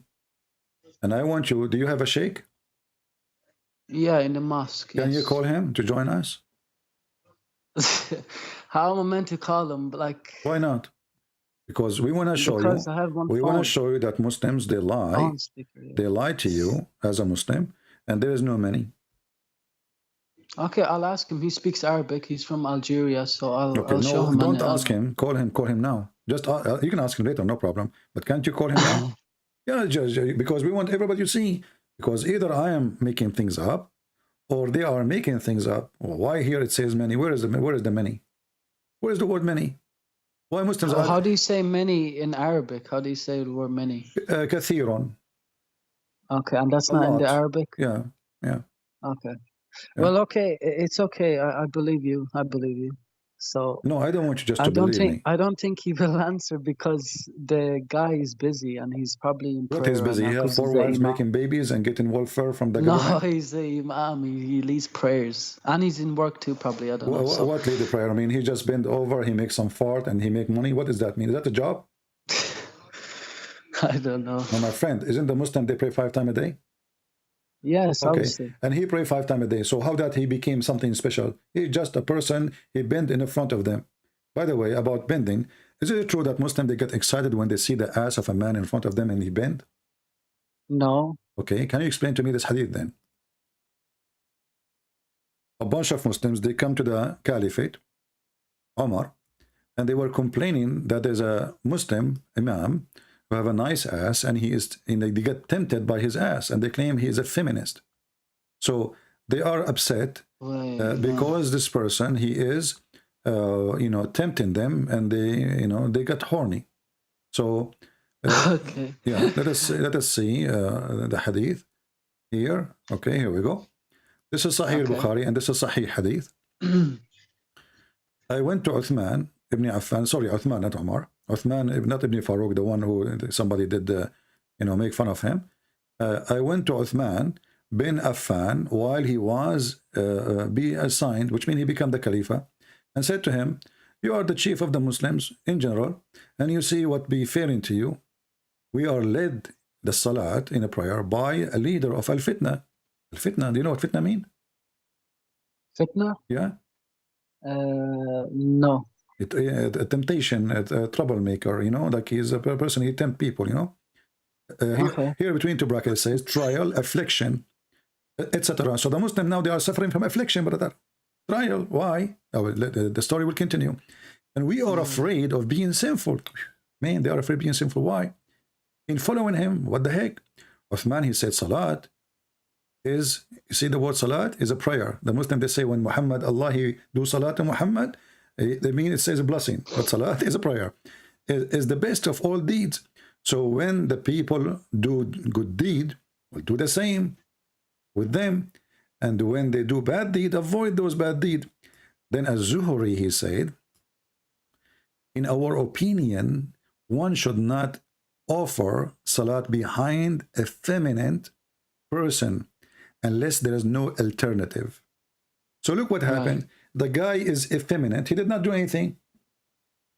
He is, like he's soft like a female, maybe. Maybe he don't have a beard. He don't have hair in his leg, or etc. So all what he did, he is leading the prayer now. He's the imam. He bent over, and the Muslim, they are in trial. Read with me carefully. Trials and affliction and etc. And we are afraid of being sinful following him.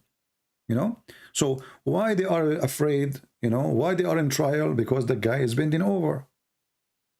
Who is the gay here? Right. The gay is those Muslims, is not the guy. Because the guy, he did not do anything. The guy, he just bent over to pray.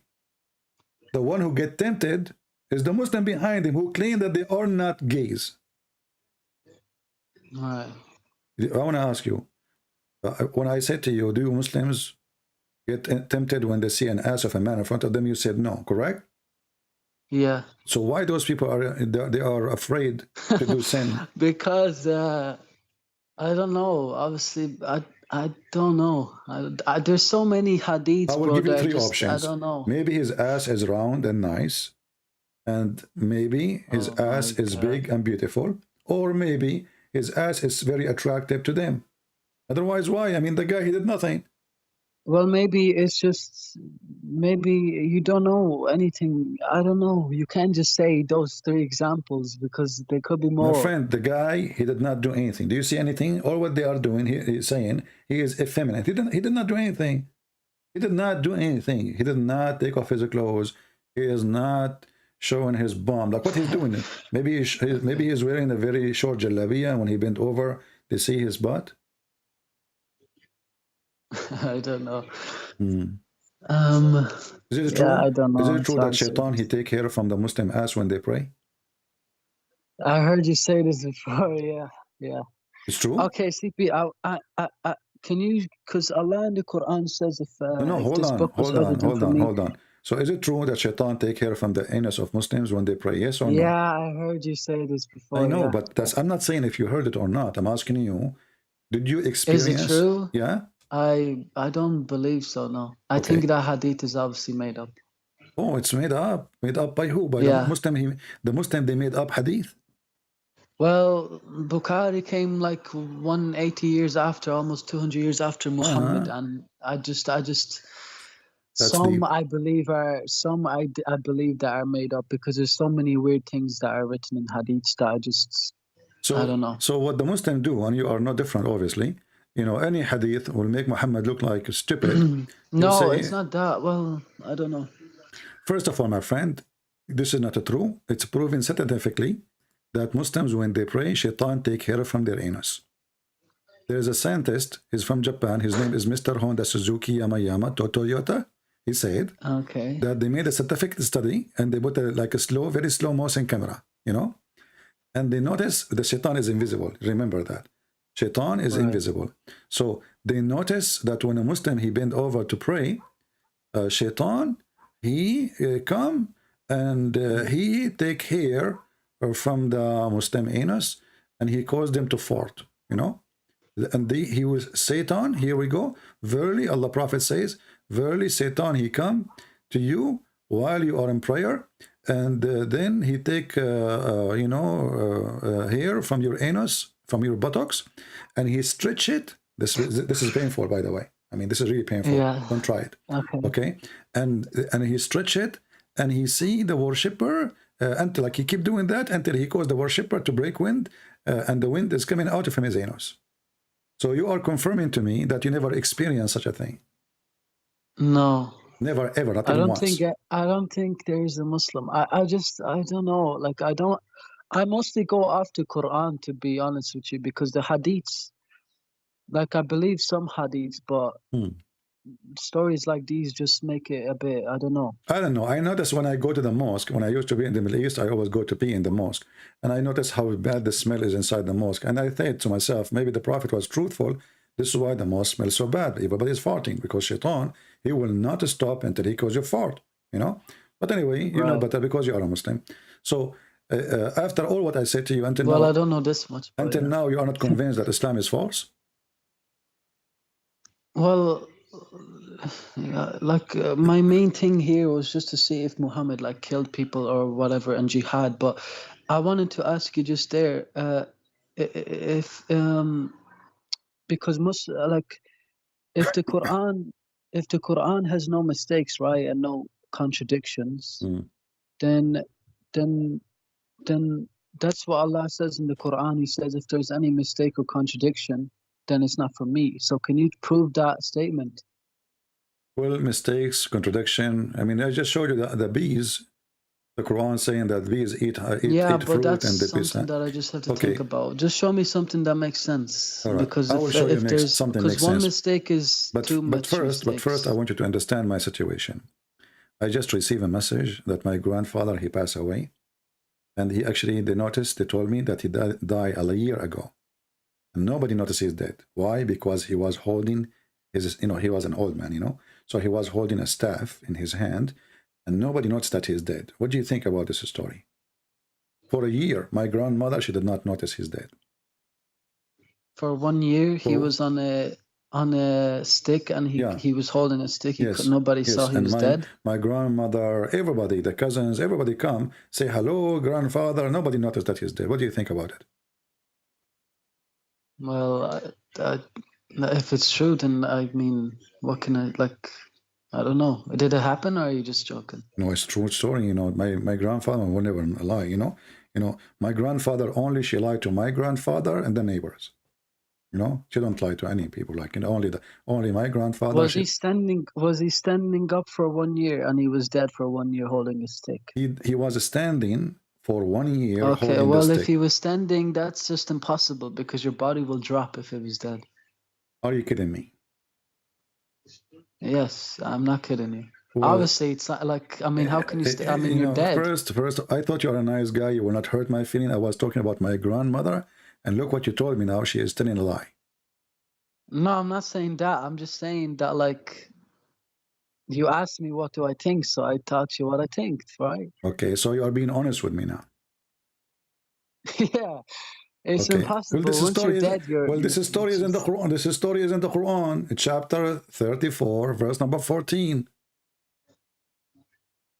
Oh my God! You set me up, bro. You set me up. Exactly, brother. This is the camera program, brother. This is candy camera program. I should have been. I always thought I was one step ahead of you, but yeah, you got me. Okay. Okay. So what do you think now? This is a story is in the Quran, and nobody noticed. Nobody noticed he's dead until the termite they ate his steak. When he ate the steak, when the termite they ate the steak, he fell down. When he fell down, saw plainly that if they had known unseen, they would not have tired and I don't see where it says 1 year. Well, this is in the interpretation according to your prophet. It was 1 year, almost 1 year. But anyway, think about it. You have this is a king. What do you think? What kind of wood he will use? He will use a very fancy wood, right? Okay. Something not cheap wood will die, So it's very fancy wood, and mostly is covered by gold and silver. You never know. This is his staff, the king. So he died standing, holding the stick, and then the termite, they start chewing. They chew very, termite, they are small. And their meal is like one bite a day, something like this. So it took them, according to the interpretation, and let me go and open the interpretation, chapter 34, verse number 14. This is Ibn Kathir, 34.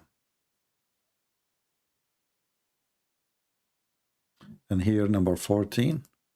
But what if this was a miracle done by Allah? You never know. Absolutely, it's a miracle. The termite, they work with Allah, and the guy, nobody noticed. My friend, a second ago, you told me that the guy, people will notice. And the wife, she come to talk to the man. He's dead standing. Didn't she notice that this guy is not answering? But how do you know she came to talk to him? Well, he have wives. He have many wives. He's a king. Okay, I get it. The guy is a king. He's not a guy who live alone in a house in the middle of nowhere. He's a king. He have a kingdom, And look here, brother. Just read with me. It says here in the interpretation, Okay. Allah tell us how Sulaiman, peace be upon him, he died, and how Allah concealed his death. What tafsir is this? This is tafsir Ibn Kathir. Ibn Kathir. Yeah. Okay. Ibn Kathir is the neighbor of Kathir, his name, because the neighbor, his name is Kathir, and he was sleeping with his mother. That's why he's Ibn Kathir. So he's the son of the neighbor. So anyway, how Sulaiman, peace be upon him, died, and Allah concealed his death from the jinn, who were subjugated to him to do hard labor. That's deep. I have genie work for me, by the way, in the yard now. he remained leaning on his stick, leaning in his stick. Look at this, which he was his staff. Ibn Abbas is the cousin of your prophet. May Allah pleased with him said, and Mujahid, those are companion, and Al-Hasan and Qatada, blah, blah, blah, blah. And by the way, Imam Murrah there too. And others said, he stayed like A that. long time, yeah, I see. He stayed like that for a long time, nearly a year. Nearly a year. Okay. And listen, no, brother, the story is not over with. And when the creature of the earth, brother, which was kind of worm like termite, who ate through the stick, it became weak, and he fell in the ground and become apparent that he died. What do you think about this story? No, hold on. I'm just thinking. After this amazing story, just... you are saying to me, if I am you, I will use all the alphabet. I will say A, B, C, D, F, Y, M. This is what you come with? M alone? This is a miracle, brother. No, What M? I'm really upset from you now. This is a miracle. Will take you all the alphabet. You cannot express how beautiful it is. Unbelievable. Termite. Look who is the hero of the stories. Allah, Suleiman, the stick, and termite. And genie, for sure. Don't forget the genie. The crowd is the genie. How do we not know it happened, though? Huh? How do we not know it didn't happen, though? My friend, if you don't believe in such a garbage, there's nobody can make you, I don't know. I did my part. Obviously, you don't want to be convinced. It's up to you. But those, obviously, this is no. stupid. But I said contradictions because this is just a story. I mean, this makes the story. My friend, contradiction. This is contradiction. This is contradiction. Because why did not notice that he did not, or he's not dead? Why did not notice? Not because Allah made them not to notice. Because he is standing, leaning in his stick. Can you show me about the baby verse? How the baby is made in 23:14 of the Quran. Yeah. First of all, who made the baby? Who made the baby? It was the parents, right? No. The Quran says that the one who made the baby is the best of the creators. Okay. Best of the creators. What do you mean? Well, according to Muslims, there's many creators and Allah is the best. No, we have one creator. Okay, you mentioned to me contradiction, correct? Yeah. Okay. If Allah, he mentioned that he is the creator, and then he say he is the best of the creators, is that contradiction? If Allah says what, sorry? If Allah, he said, I am the creator. Uh-huh. Okay. And then in different place he said, I am the best of the creators. Where does he say I am the creator? Where? Chapter 23, verse number 14. And this is where he speak about the baby creation. Yeah, but this is the best of the creators I see on the screen. But where does it say I'm the only creator or the creator? Oh, okay. So let us see. We go here. Different verse. Because I heard you say ahad does not mean one also. Yeah, but this is another story. Yeah. But if we go chapter 2, verse number 29, it says, هو الذي خلق لكم ما في الأرض جميعا. It is him who created everything in earth. Okay. Okay. Is that confirmed that he is the only one who created everything? Yeah. Okay. Yeah. And then if we go to the other verse, it says he is the best of the creators. So which one of them is true? Yeah, but humans are creators in a way, my friend. No. You see, creator in a term of a religion is somebody. That's why here he is talking about creating the baby. Creator is someone who can give life, not somebody he made a bicycle. This is not a creation. This is a creative, not a creation. Being creative is to use material we have, to make a machine, but the machine is not heart and blood, and this is why the Quran in different verse says, are you going to worship gods who cannot even make a fly?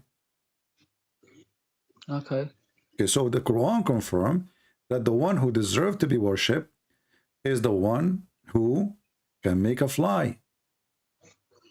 This is the chapter. Okay. This is the chapter 22, verse number 73. So he said to them, are you calling, which means God, instead of Allah,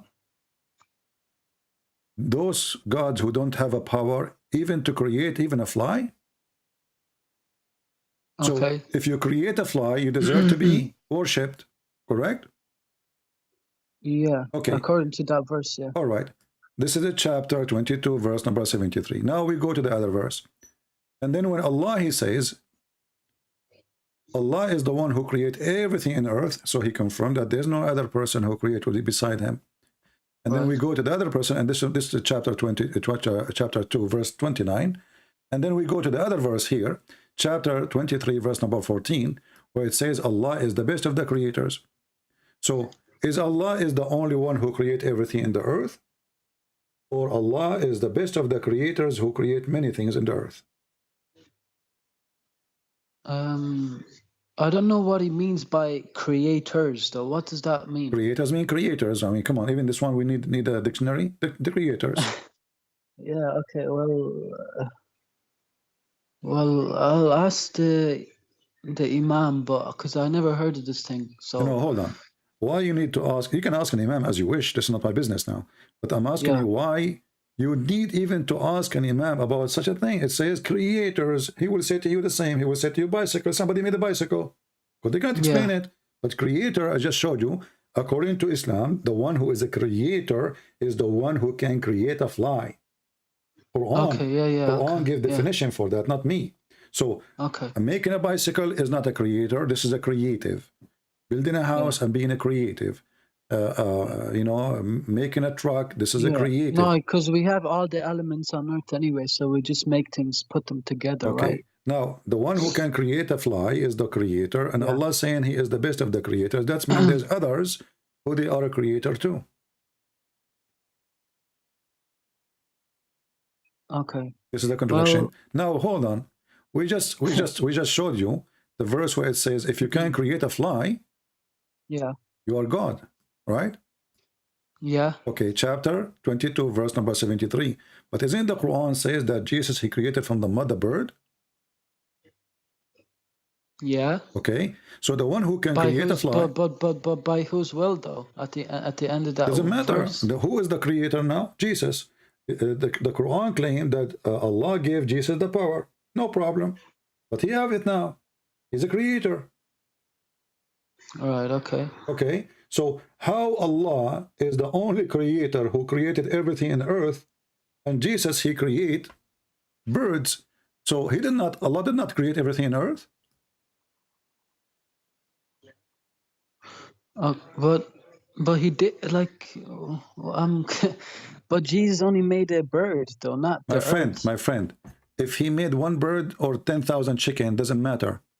Is everything in earth is made by Allah, or there is some of it, or some of it made by Jesus? Well, there was one fly that was made by one bird made by First of all, Jesus. where it says there's only one fly or one bird, where it says that? It says, I create for you from the mud a bird. I breathe in it. A bird, yeah. Yeah. A bird, so, not birds. It doesn't matter. You know, he's saying, I create for you a bird. Okay. A person who can create a bird, he can create birds. Okay. Or what you need to do is just fashion 10 piece of mud and breathe. And he breathed, and he breathed. You know, I breathe, and I breathe into it. Okay, so the Quran is full of contradiction stories, because if Allah is the only one can create, then why Jesus have the ability of a creation? And if you say, well, Allah, he gave him the power, that will not change the fact. First of all, there's no proof that Allah gave him any power. This is one man claim after Jesus, 600 years. But that what will confirm to us that Jesus is a very special person. No one like him. He is the only one between all who so-called messengers in Islam. He can create from the mud a bird. He can make the blind see. He can resurrect people from death. Nobody ever can do that. So here we see that even Jesus can tell you what you hide in your houses. Muhammad, he cannot. So Jesus, he have the knowledge of the unseen. The Quran says only Allah have knowledge of unseen. Jesus, he can resurrect people from death, and the Quran says only God can resurrect. And Jesus can create, and the Quran says only God can create. All of this is contradiction. And then you ask yourself, why Jesus have all this power and Muhammad have zero? While Muhammad was busy swearing by the fig, Jesus was making the blind see, making the dead alive, creating birds from the clay, and healing thousands of people. So why Jesus is all of those and Muhammad is zero? And why Jesus is the creator? Why Allah gave him the ability for creation? What is the point? Miracles to show people what why they he should did not believe give in. it to anyone else? Why he did not give it to Muhammad?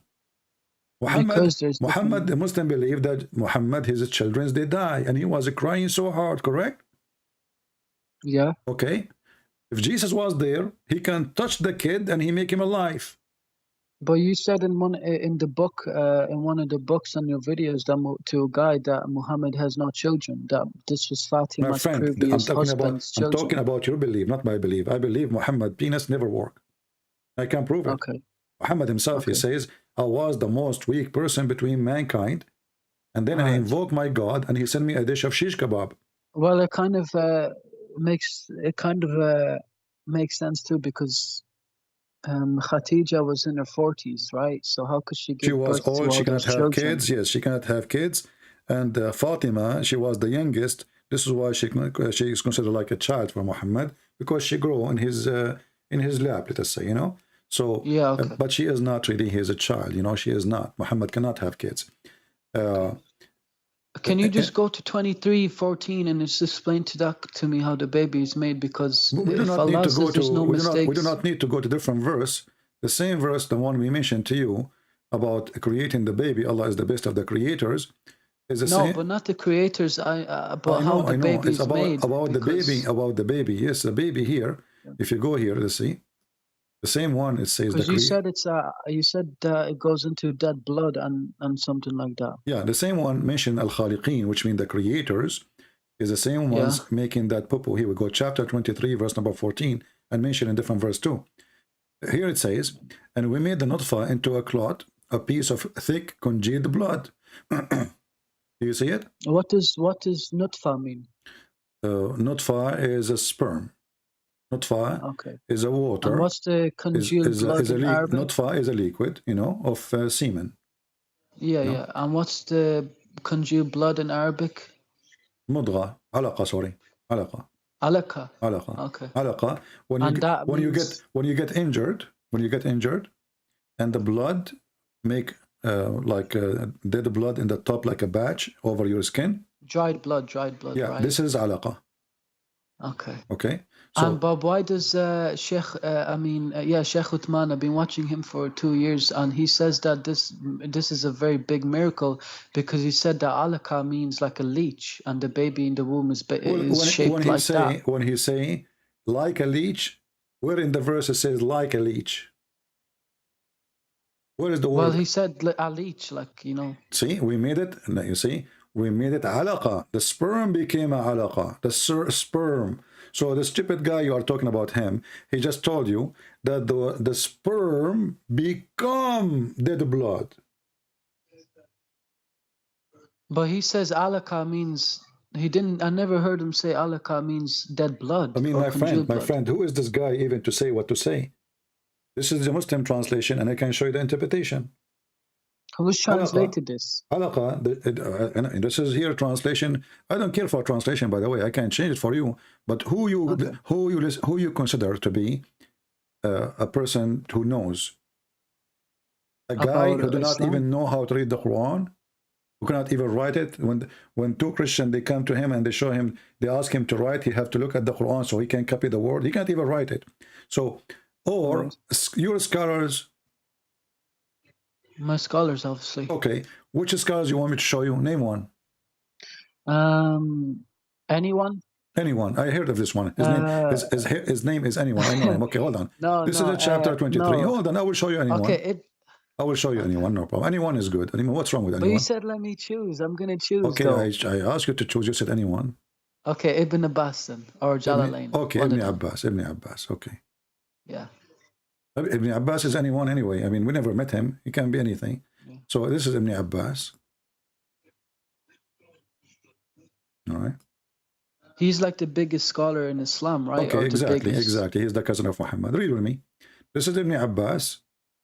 He said, then we transformed the drop into a clot. You see the word clot? Yeah. A But clot. what does that clot mean? A clot. What does it mean by clot? A clot is a solid blood. Clot. Okay. Okay. Don't you know what a clot? Go to dictionary, open it. And this I know what a clot is, okay. but Yeah, like, no clot. how does that? A How does human that being, mean he it's dried died blood? by heart attack happened by a clot. Right? Right. Okay, what is the clot? The clot. The dead blood going in your vein, right? To a clot. Okay. Okay. For another 40 days. So according to Muhammad too, because there's a hadith about it, we can show you. Oh, okay. A clot in the body. Okay. Okay. Yeah. Okay. Go on. So here you will see that the sperm become a dead blood for 40 days. And then he fashioned the clot into a little lump for another 40 days. And then we fashioned the lump into bones without flesh. And then at the end, the flesh came. So here, listen carefully. You said Ibn Abbas. But Ibn Abbas. Do you want me to show you? Do bones not grow first and then flesh after? My friend, Or do they grow the process together? of a baby, everything is developing in the same time. So the cells, they start being, you know, like exist in the early stages, but they will not become like a full heart until a certain time. But the heart cell is there, you know. The cells who make the heart are there, and the cells who make the liver is there, etc. And anyway, you can go to scientific, nothing to do with the Christianity or Islam, just pure search yourself, scientific, how the baby is or baby's embryo stages. And you will see none of this is true, because simply the sperm will not become anything. The sperm is not the one who will become something. The sperm will go and fertilize the egg. And the one who will start growing, and the one who started growing is the egg. You know, here, because it says there we transformed the drop into. So yeah. Okay. And not only that, I can show you. The sperm does not transform into anything. It's the egg, right? Yes, the egg. The sperm will go fertilize and they will deliver the DNA, you know, from the man at the same time, and then the egg will start multiplying. And it multiply the DNA of the person, of the male too. Here, this is the Jalalain. You said, show me Jalalain too. Yeah. Then we transform the drop of semen into a clot, congealed blood. You know what congealed blood is? Okay, yeah. It's dried, yeah. What is congealed blood is? And congealed blood is like dried blood on top of the skin, and it's not like liquid. Solid blood. Is that your scholar, or the Christian Prince lying here? Let me retransform the drop of semen into congealed blood. Yeah, no, that's Jalalain, yeah. But is that your okay? This is your official government website of the Kingdom of Jordan. Yeah, no, I agree that this is tafsir. Yeah, and it's Jalalain. Yeah, no, I agree that. So alaka in Arabic doesn't mean leech. It means. I mean, this is a false. Like this is a, you know, they try to fix it, saying leech. Nowhere it says leech. So secondly, you know, what's the word for leech in Arabic? Leech in Arabic. Alek, right, or something. Well, you know, you have to add to it to make it something. As an example, in Arabic, when the Quran speaks, it says, "We made the sperm into a clot, or congealed blood clot," and this is a clot actually. When you want to say that there is an there's kind of an insect which suck the blood, you know, which attach itself to the skin. Let us say you go to a dirty water, you know, and then there is some kind of worms or something like that. And those they make a hole in your skin, and they start sucking the blood. This one they call it alaqa too, you know. But this is not the case, because we're not talking about an insect, and not like an insect. It says we made it into a clot of congealed blood, you know. And those are the scholars of Islam, and they understand Arabic very well, right? Right. And those Yeah, are yeah. the ancient scholars. Ibn Abbas is the cousin of Muhammad. Right. Okay. Now, actually, let us go to the hadith. Who understands the Quran better than Muhammad? Nobody, right? Well, probably Allah, but yeah, yeah, Muhammad would be the second. Yeah. Yeah, so who can understand it? The one who brought the Quran for you. Yeah. Yeah. Okay. Yeah. So here, you will see here it says, Allah, He gathered each one of you in the belly of His mother 40 days as a sperm. Okay. Okay. Is that true or false? Is what true? 40 days in the womb. How long the sperm? Actually, by the way, in Arabic it doesn't say womb. It says the belly of the mother. The belly. Okay. Okay. Yeah. How long the semen can live? Like a few days. I think like 4 or 5 days, something like that. I think 6 maximum days. maybe. Yeah. Let us see. Let me ask Prophet 5, Google. right? Yeah. Just to confirm, I'm not a doctor. I was a doctor for 3 years, and then I decided to work as a butcher because it's very close. So up to 5 days, according to Prophet Google, peace be upon him, it says my clinic, Mayo Clinic. Do you hear me? Hello? Hello? Are you there? Are you there? Hello? Yes. Are you there? You hear me now? Do you hear me? Hello? Are you there? Hello? Yes, do you hear me now? Do you hear me now? I can't hear you. Why you cannot hear me? Okay, let me call you back. Hold on. Don't call me. I will call you back.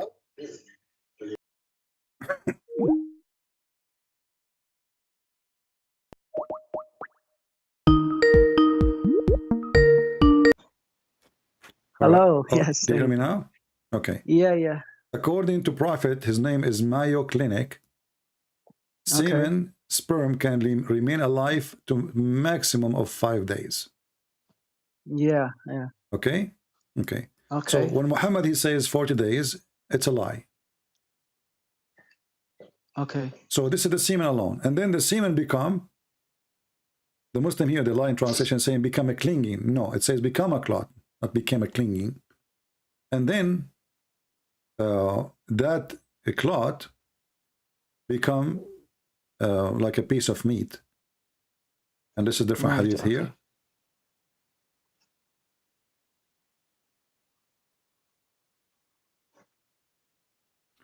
The Messenger of Allah, he said, verily the creation of each one of you brought together in his mother womb for 40 days in the form of semen, nutfa, a drop, and it become alaqa, a clot of a blood. Do you see it? Yeah, I see. So now go and search and find who is the doctor he agree that the first stage of a baby is semen become blood. Right. We all know that sperm goes to the egg, right? Yeah. And this is for 40 days. So 40 days as a semen, then 40 days as a dead blood, and then first 40 days as a, as a little What bit. does it mean by when it says clinging blood? Because I saw some translations, it says clinging It's a lie. blood. As you see, this is the same website. Here it says a clot of a blood, correct? But what does clinging mean, though? What doesn't does say mean, that. though? Doesn't say that. That's a lie. Okay. Alaqa is dead blood. It's clot of blood. Okay, yeah. So, and this is the same website. This is the same. Why Muslims even? Is this Sahih? Can you show me if this is Sahih, please? Yeah, this is. They don't say here it's Sahih or not, but here it says this is coming from al-Bukhari and Muslim. Okay. You see, it says al-Bukhari, and Muslim. Yeah, Bukhari and Muslim. Here we go. This is al-Bukhari.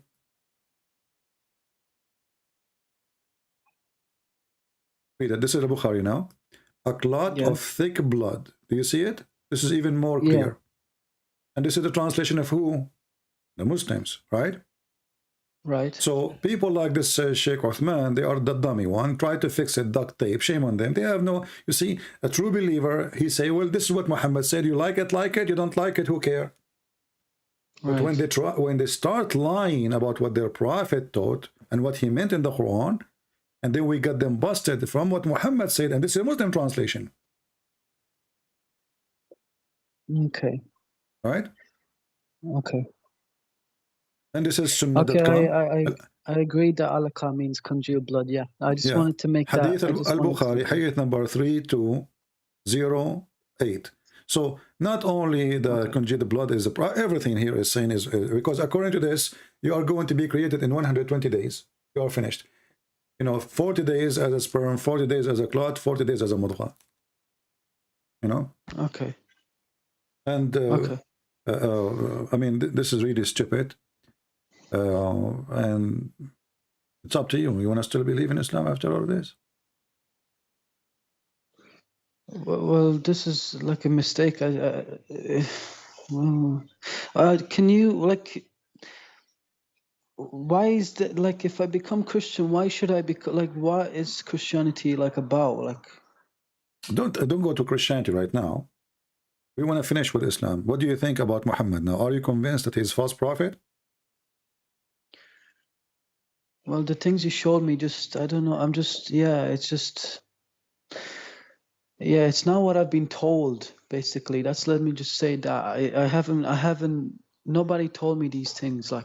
So me and you, because we I agree. was like a reverted Muslim. Because only like 6, maybe 7 months ago I reverted to Islam, and now I'm What like do a you mean you prey. reverted? There's nothing called reverted. Reverted, if you are coming from the same religion, it's from a cult to the same religion, but you don't. Muslim, they don't have the same God. We don't have the same God of Islam. So reverted is a false statement. Secondly, No, but in Islam, you're born. that you used to Everybody's be? born Muslim. What you used to be? I wasn't like I was born in a Christian family, but I left. I was 80. I was like agnostic for a few years, then I became a Muslim. So you were agnostic, and you became you did not revert. You became a pervert, because when you convert to Islam, don't be insulted. I'm not insulting you. When you converted to Islam, you become a pervert who believe that there's a God who will make your penis endless, and he will give you a lot of women to F them if you believe in him. This is pervert belief. No, that's not This is true. what it is. You believe then, when you become a Muslim, that you can have sex with the children. Didn't Muhammad have sex? I don't believe that. Well, it's But not yeah, up to you. he did that, but that It's was not up because to back you. then If it was a tradition. Okay, you are saying to me that the best man, who is the best example for you, he did it, but you will not do it. You are better than him. No, because back then it was normal. There's All nothing the called Jewish normal, my people friend. A used to child is do a it. child. Even dogs don't do that. I mean, come on. A dog, if you don't, he sniff the dog, and if she is a female ready, he go for her. If she is not, he would not. Have you ever heard see a big dog jumping over?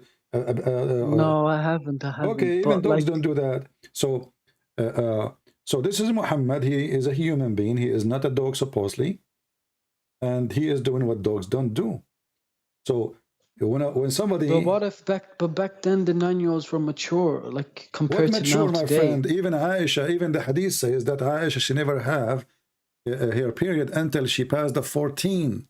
After No, 14, there's no such Muslim. No, there's no. She was 9. He waited till she was 9. no. I'm saying that Aisha, she did not. No, first of all, he married her at the age of 6. So by 6, she is his wife. He was molesting her, playing with her private part until she became 9, and then he did intercourse. Yeah, why did he wait those 3 years? Because he will kill her if she is so small, obviously. No, he won't kill her. How can you kill somebody like that? You can't kill a child. You can't kill a child. If you are a grown man and you rape a child, you can't kill her. She will bleed to death. What do you mean you can't kill her? But that's why he waited till she was 9. Okay. So obviously she menstruated right. when she was 9. No, she is not. I can show you even the reference. If you go to the Middle East or even here in Europe, or anywhere, there's a lot of kids that mature at 9, 10. Okay. But okay, what we will do with the reference says that Aisha at the age of 14, still she don't have... Okay, show me. Okay, show me. Okay, hold on. Let me show you. Give me a second.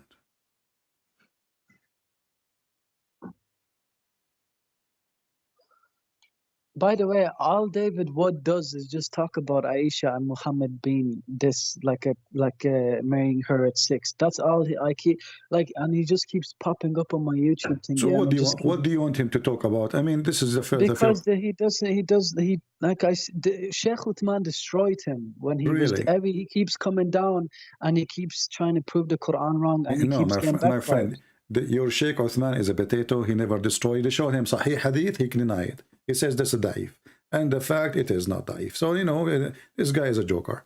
And by the way, but in the Quran, Allah listen. says He created all mankind from water, and that's actually scientifically true. No, this is not scientifically true. This is against the Quran. Yes, we're mostly water. No.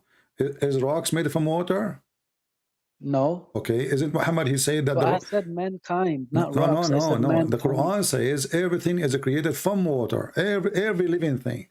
The Quran. But it says mankind in the English translation. No. I will show. We'll go there. Let us read this one first. Do you see the hadith here in front of us about Aisha? Yeah. Okay. I used to play. Wait. It's slowly coming up. Okay, go ahead. I used to play with the dolls in the presence of the Prophet. She's playing with the dolls. Okay. This was before, obviously. Okay, she's a wife now. And my girlfriend also used to play with me. So this is in the house of Muhammad when she is a wife. And Allah Messenger used to enter my dwelling, my room, and they used to hide themselves. They were just a bunch of kids. But the Prophet would call them to join to play with me. Hey, come back, play with her. And they playing with dolls. Similar image is forbidden. But it was allowed at that time for Aisha, as she was little girl and not reached the age of puberty. Do you see it? I heard this hadith in the speaker's corner. Shamsi said that the last parts, what's his name, Barry or something, that last part in brackets, the things in brackets, those are added on. They're not but this is Sahih Bukhari, and this is your scholars. So the scholars, they say you take what Shamsi say, the guy who have no teeth. I mean, this is funny. So this is what you Muslim do. A guy this guy Uthman, he do not know even how to say his prophet name correctly. You take his words against what the scholar. This is really scholar. How do you say? I say Muhammad. Is that how you say? Muhammad, yes, Muhammad. And Muslims say Muhammad. Is that what you're trying to say? They say Muhammad. Okay. Yeah. So listen, this is al-Bukhari. Which one is trustworthy for the Muhammadan? Abdul Uthman, the shoppy boy, or al-Bukhari? Al-Bukhari, but like I said, the ones in brackets are not part of al-Bukhari. But No, my friend. It says dolls. Fath al-Bari fi Sarhi Sahih al-Bukhari. This is explanation for al-Bukhari. So when he explained that, he is confirming that he is not. Where did he get this information from? Just out of his own mind, or from other sources? The same as al-Bukhari. Where he got this information from? So you are. So how come you don't ask Shamsi, the guy in the street, the guy who have no teeth? Where do you get this information from? He was there. No. Okay, he's a scholar. No. So who's he? YouTuber? He's just a part of the Dawah team. He's YouTuber. Yeah, well, he has a lot of knowledge. Hey, my friend. What is confirmed is that she is now a wife. She is in the bedroom of Muhammad, and still she is playing with the dolls. Can we confirm that now? Yes, I agree with that. Yes. So, what kind of a prophet? What is the interest of a man at this age? To go. How old was he? Muhammad, when he married her, he was 54 years old. 51, right? 54. No, he was 51. No, he was 54 years old. No, Shamsi said he was 51 and 54 when she was 9. And in 63 when he died. So because in there's a hadith that says that Aisha died when she was 18, he died. My friend, is that making it better? No, it's not, but I'm just saying that, like, information. No, what you are saying, information. It's not information, because simply 51, 54 is ugly, because the guy is so old for her, and she is so young, she is so child. Okay, let me And ask she you, was how old plain. was Aisha? When did Muhammad die? 63, right? 63 years Yeah. of age. And Aisha in Sahih al-Bukhari, she was 18. She said herself when Muhammad died. Yeah. So if she was 18 and he was 63, then when she was 9, you can just calculate that. So what do you mean? He would have been 54. He was 54 Oh. when she was 9 years old. Because, yeah. You know, So she was, okay, she was 50, okay, he was my friend, 54, she was if 9, Muhammad okay. was even 40, let us say he was 30. You know what? Okay. He was 18. Are you happy now? Aisha, when Muhammad he died, she was going in her 18. And remember, Islamic calendar, if she is 6, that means she is 5. If she is 7, that means she is 6. Yeah, I heard that, yeah. All right. So she was in our calendar, she was not even 6. And at the same time, he was 53 and she was 8. Is that what you're trying to say? And for me, I believe he was 54. And this is your Islamic number. You can calculate as you want, because I have I put reference from many places together to come to a conclusion. I don't put it from one What do phrase. you say about those Muslims who say she was 18? Because there's books written on it. Well, from, the Muslim themselves, the Muslim, they have fatwas making fun of those who say she was 18. You know, and if the Muslim they say she was 18, then the Quran and the Hadith is a fraud. Because Aisha, she said, where in the Quran says that? Well, the Quran, there's a chapter, it's called the chapter of divorce, speaking about divorcing children who never have their menstruation. No, that's not children. That's not Nisa. In our al-Nisa means women, not children. No, Nisa mean women. I agree. You know, but here it's coming. The chapter is called the chapter of Nisa. You know. The women, about. But children but we are not talking about that chapter. We are my friend, Islam, my a woman friend, is a woman when she reaches the age of puberty. My friend, we are not even talking about the chapter of An-Nisa. We are talking about chapter 65, verse number 4. All right. Yeah, that's what I'm trying to say. The verse is Al-Nisa. Okay, read with me carefully. When they say of your women, you know, this is the wrong phrase made by Allah. Why? Because why those women, they don't have their period yet if they are women? How you call them? Because there's because there's many women even in this society, in this world today, that cannot actually that have something like medical problems that they cannot have menstruation, and they're women. Are you making explanation for the verse now because you are a scholar, or you are making things according to your understanding up? No, but you asked me if she's a woman. Why is she? Aren't you the one who says to me, I like Ibn Abbas? Okay, go to Ibn Abbas. Okay, Ibn Abbas is the biggest scholar. You are the one who named him. Yeah. Okay, and this is the chapter 65. Okay. And this is verse number 4. And let us see what Ibn Abbas will say. Here we go. Okay. All right, read with me. Okay.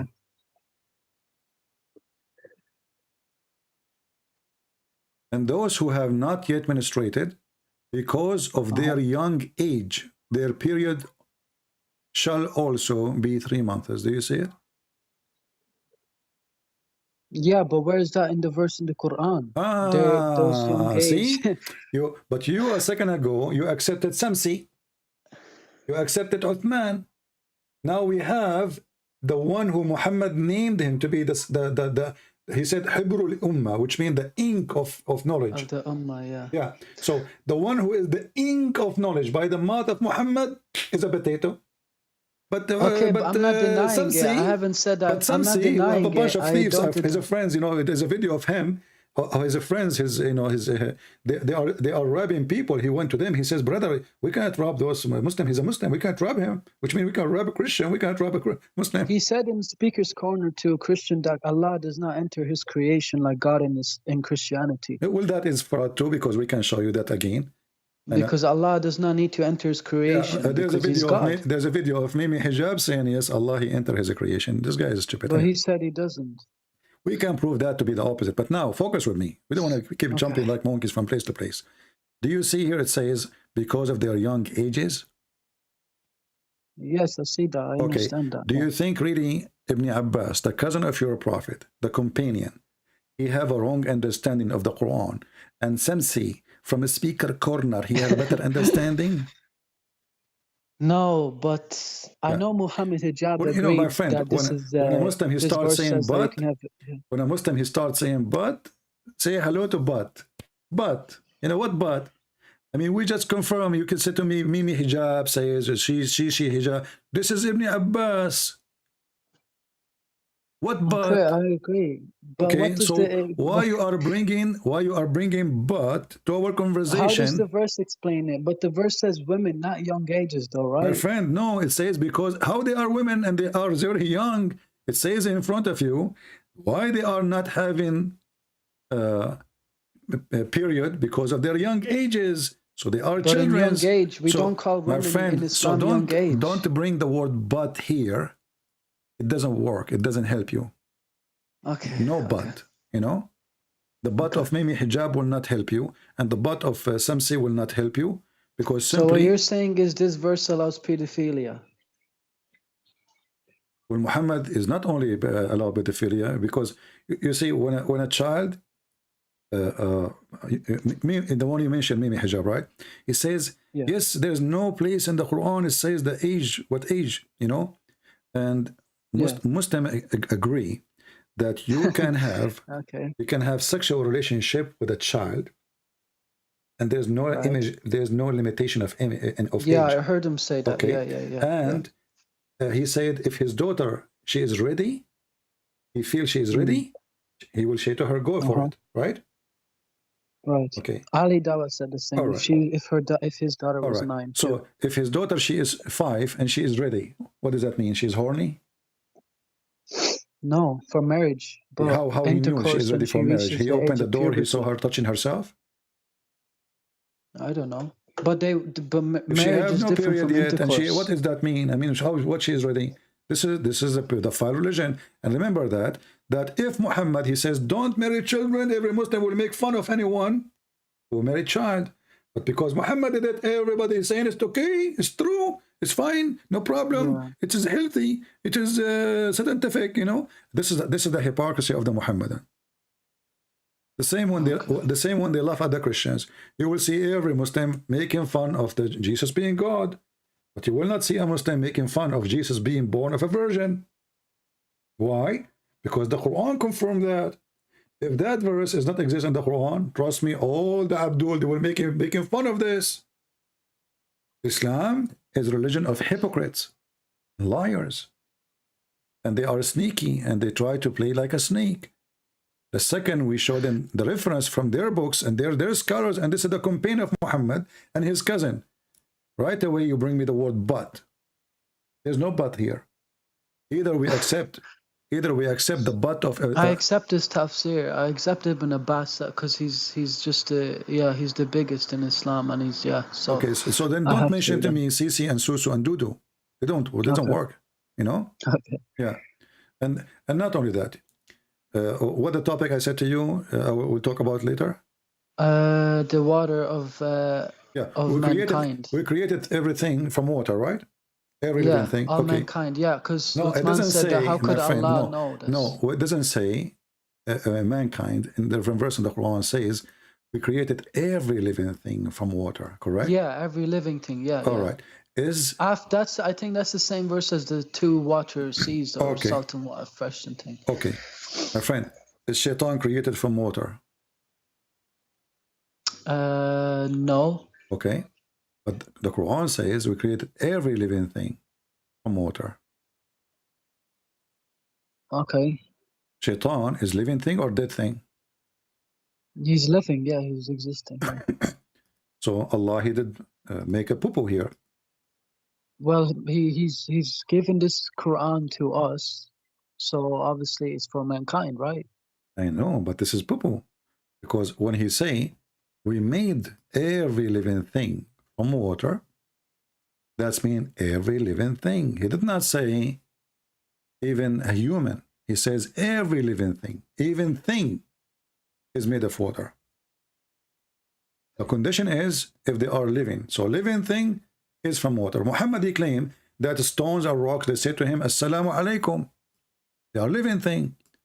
Muhammad, he claimed that the black stone is going to come in the judgment day with mouth and tongue and eyes. She is she is a living thing. And then we just asked you, is shaitan, is the genie or living thing? You said yes. Are they created from water? The answer no. The Quran confirms that shaitan and genie created from fire, right? Right. What about the angels? Are they created from water? The angels? Yeah. There's a hadith that Muhammad says that the angels and the genies or shaitan were made from fire and light. The angels are light. The genie are made from fire. Fire, and the angels are from light. No, correct. So how every living thing is made from water? Well, he's obviously talking about humans, right? No, he said thing. Every living thing. We have created all living things. Okay. We created every living thing from water. He did not say every living human. Okay. Okay. Right. Okay, I get you. Yeah. Anything is living. Are humans made out of all water? Like, or are we? Huh? Are humans made out of mostly water? Like, I know made out of mostly water, but did we actually come from water at first? It's true, mostly water, but it's not. We are not made from water only. You know, this is why when you burn a human being, like some practice people, they burn the dead person, like the Hindus, etc. So when when you burn, there's leftover, right? It's not water. Right. The bones are not water.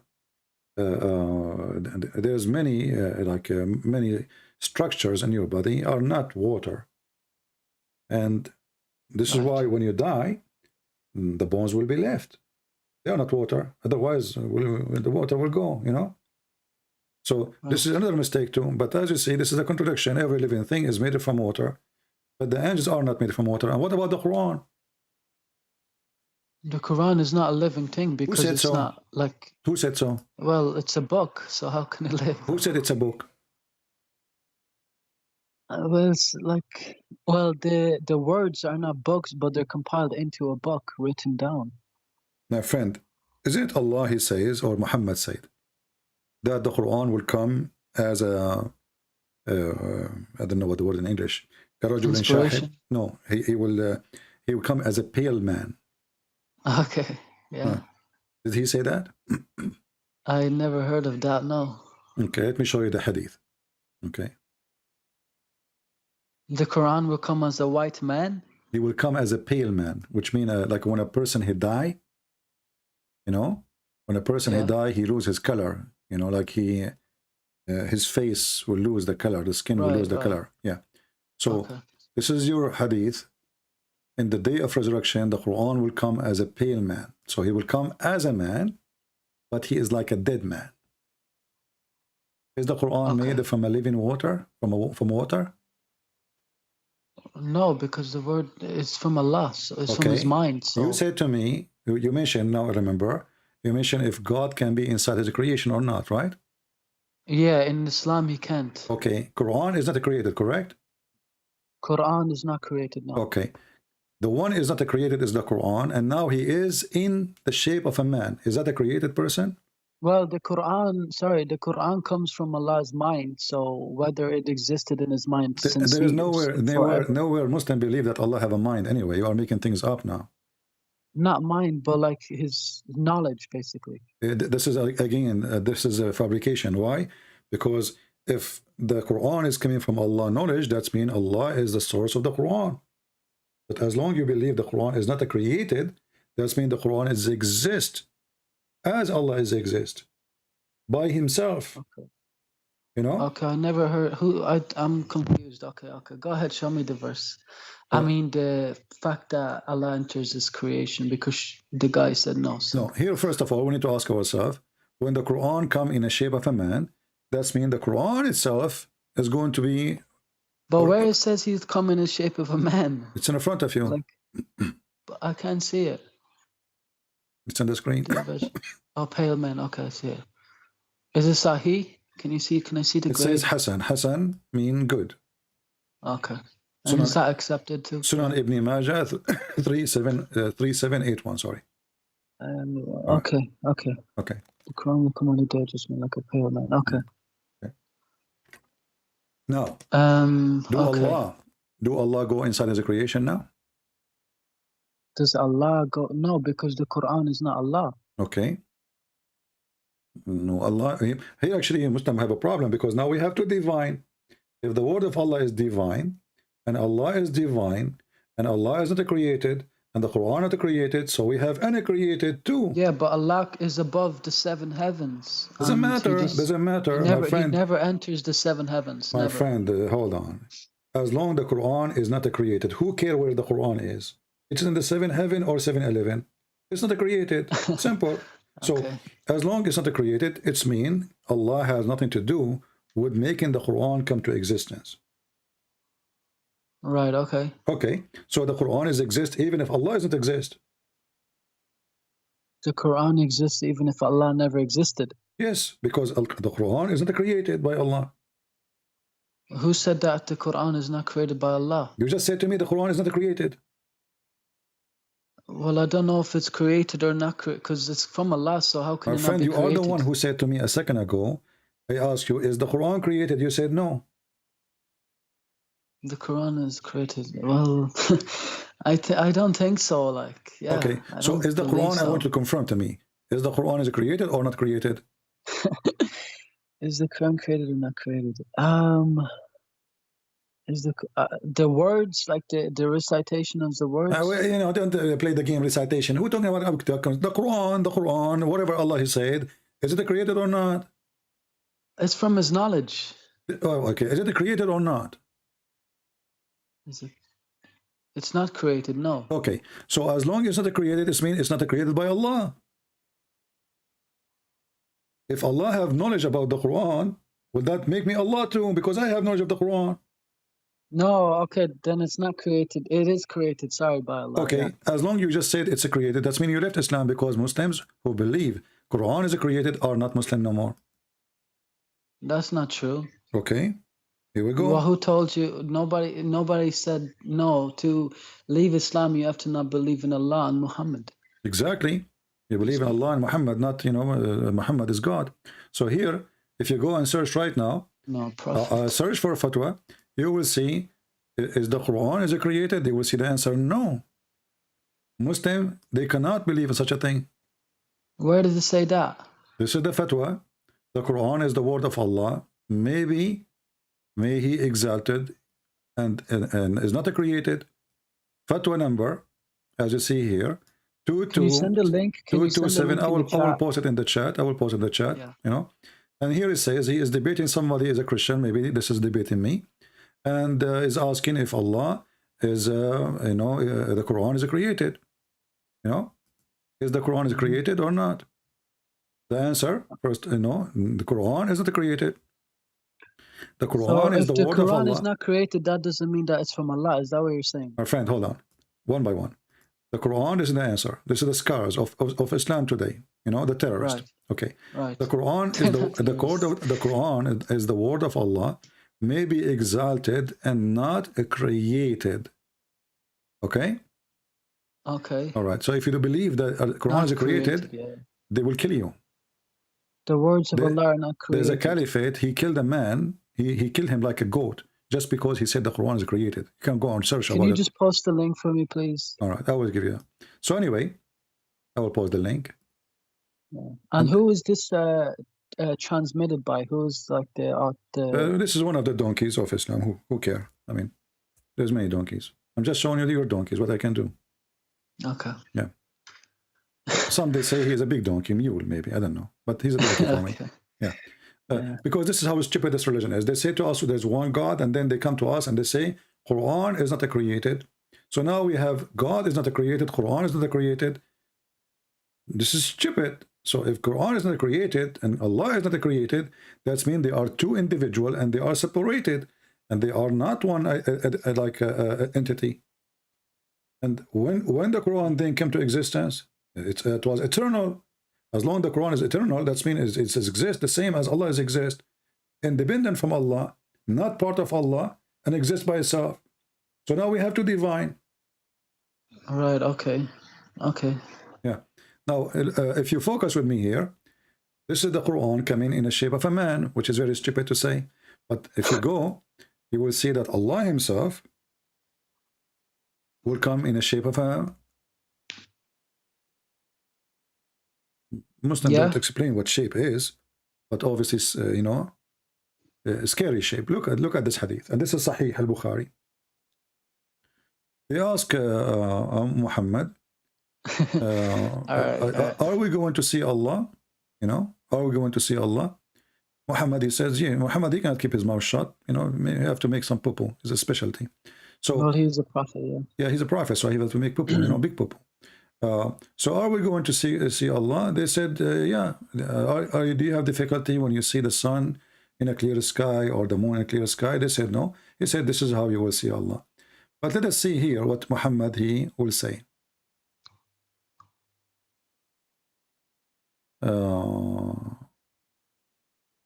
Where is the hadith?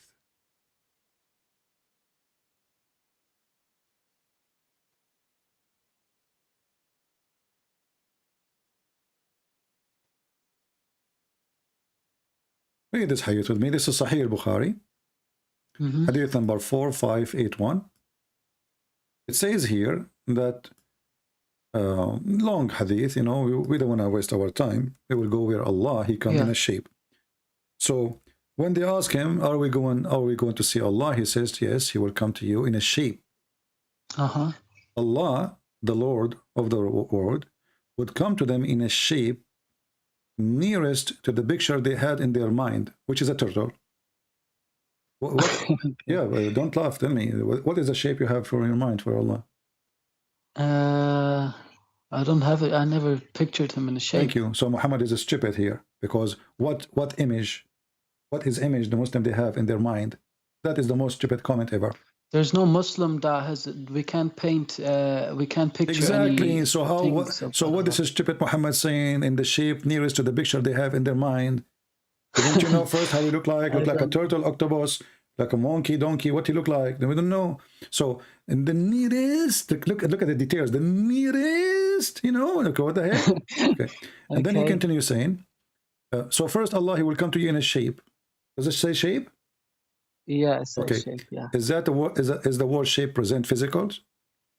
Physique. A shape would be physical if it's coming to people. Yeah. Yeah. Shape is something occupying a space. That's what shape is, right? Yeah. So he will come to them in a shape, and the Muslims will not believe in him, and then Allah will come to them in other shape. Okay. And then they will believe in him. So when Allah changing the shape number 1, shape number 2, is Allah being inside his creation, or there is two Allah? And Allah has two shape. I don't know. Apparently, to this hadith, he's gone into two shapes. Yeah. Yeah. So obviously, Allah, even not only he have shape, he changed his shape. And shape is what is created in a space. Yeah, right. And Allah obviously is going inside his shape. So he is inside his creation. And there's many ways actually to prove this. But this is showing you how stupid Islam is. In one hand, this says how God can be inside a man, how God can be a man. And then they come to us and they say, Allah, go inside the shape. And this shape is scary. Do you notice that the shape is scary? Shape is scary. Yeah, shape like shaitan. Okay, but we never seen Shaitan, so how will we know what he looks like? Muhammad, he described him. He said that he is an African. African. Yes, I won't show you. Muhammad is a very racist man. I heard some. Yeah, I know there's some hadiths that. Yeah, Muhammad is a very racist. He hated black people, you know, which is disgusting of him to say so. But he described always Shaitan as a black person. Okay. We know that this is absolutely false, because you know, the color of a person does not make him evil or good.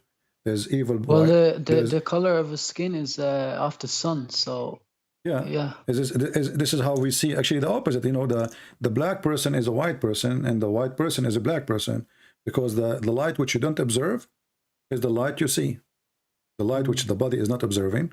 You know? Well, we all came from Africa originally, so my friend, doesn't matter where we are coming from. We are coming from Adam. We are all one family. So the Asian, the white, the black, they are children of Adam, right? So, and that will delete all kind of racism, and we should not be racist. But when a filthy man like Muhammad says the black dog is the devil, Shaitan is a black man, actually, according to the filthy Muhammad, the most person Allah he hates is a black man.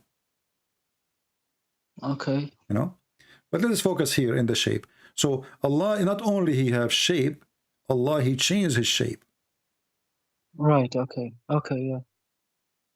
Why Allah he changed his shape? What do you think? Why Allah has changed his shape? Is he playing hide and seek? Look, he come to them in a shape. It says here, Allah will come to them in a shape other than the one they know. And he will say, I am your Lord. They will say to him, get lost. Get lost, you son of idiot.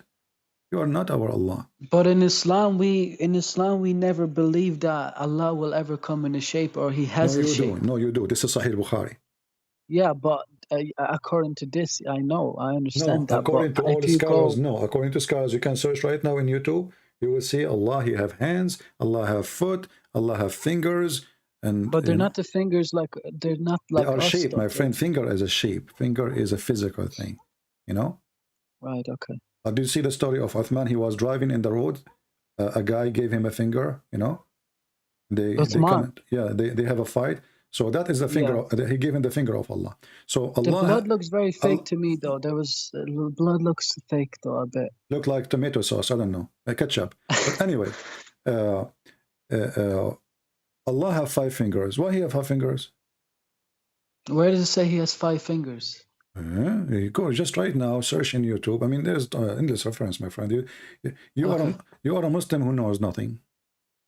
I do. I never heard he has 5 fingers. Okay. I know he has if hands. We go right now, but if we go right now, and hands on the right side, right too. Okay, hold on.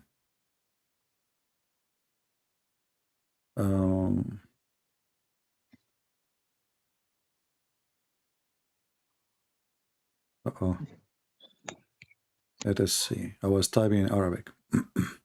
It's okay.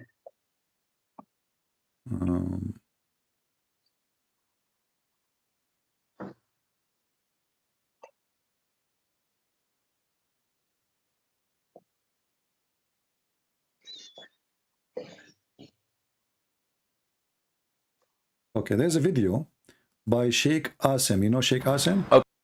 Yeah, I think so. Yeah, you can unmute YouTube now just for a second and mute me in Skype so you can hear the video. Okay. And when you hear me talking again after he finished talking, I can hear you on the I can hear you through the thing. Yeah. Okay, go ahead. Play it. So this is Sheikh Asim, and they are asking him how Allah look like. This is the video name. How does Allah look like? Okay. And he is going to teach us how Allah look like. Say, Akhi, this is similar to humans. How can we say this to Allah? I say, I seek Allah's forgiveness.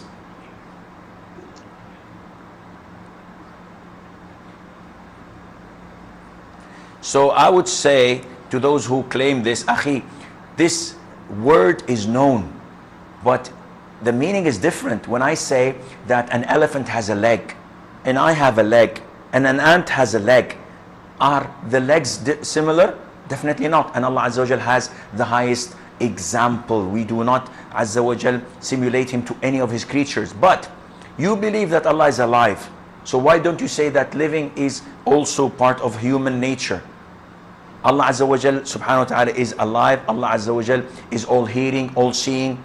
So Allah sees and Allah hears, and I hear and I see. But there is no resemblance, none whatsoever, except in the description. Therefore, you have to believe in the things that Allah described himself, in the things that the Prophet described his Lord Azza wa Jal, and take it as it is without any addition.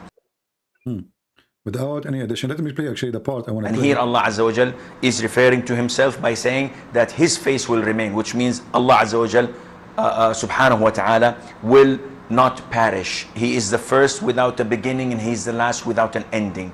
Azza wa Jal. He's the creator of the all, what you see and what you do not see. And he's not created, and he does not die, and he does not have an ending, subhanahu wa ta'ala. So Allah described in the Quran that he has a face.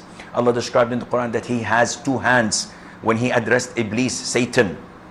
And he told him, what prevented you from prostrating to what I have created with my 2 hands?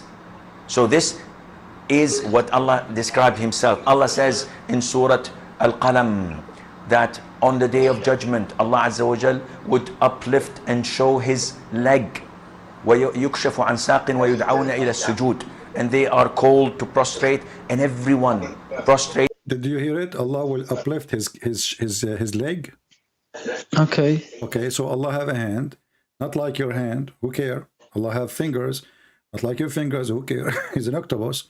He have a leg. Who care? He have a leg. So does it say leg or shin? Is that what he's meaning? Leg. Actually, shin is a leg. He have a shin. He have a leg. You know, Allah have a foot.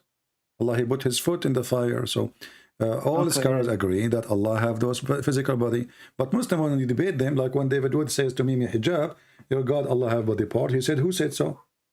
Yeah, right. Because they are liars. They lie. This is how they can make themselves look like they are winning a debate by mockery. You said Allah meant the moon god, La. We don't want to change topic from one to one. So now, do you agree that Allah have a shape and he have body and he have physical body? I believe now if this guy is saying it, yeah. Okay. And the hadith too says it too. So all right. So I'll search more later on. As long as Allah have body and have fingers and have shin, who is the one who created the shin of Allah? Himself. No, you cannot say that. No, you cannot say that. Why I can't say that? That means Allah created himself. No, but like not created himself, but it's from him. Nobody created it basically on him. He was just he always had it. So when I showed you that Allah have a shape and then he will come in other shape, he have two shape. Right. Is the first shape is the shape the true Allah, and the second shape is additional Allah? Well, if he's coming in two shapes, and the first one they don't know him, and the second one they do, I don't know. I'm not sure. Okay. When I asked you who is the one who created the shin, you said Allah. No, but I said that by accident. It was never created. It was always there. Okay, he never created. So the shin was always there. Yeah, all his body parts were all. This is just the way he is. Yeah. Okay. So Allah have a physical body, but he is not inside a space? Allah has a physical body, but he's not inside space. Yeah, he's above the seven heavens. Above. There's nothing called above and bottom. Either he have a space around him or not. The second you say he have a body, it means he's occupying a space. He's not compiled by any space, no. No, he is because he's a body now. Yeah, and this is the day of judgment, all right? Doesn't matter what day of judgment. This is before. But listen, focus with me. Allah have a fingers, have a leg, have an ass, have a face. Okay. Before he created everything, do you agree? He was like this. Yes. Okay. So before he created everything, what was there? There was nothing there. There was nothing. Do you want me to show you what your prophet said? Okay, go ahead. You will laugh now. Yeah, probably will. This is your God, my friend. Try not to laugh. Okay. The hadith says here, they asked Muhammad, what was exist before Allah created everything? What was, before Allah created anything? What was there?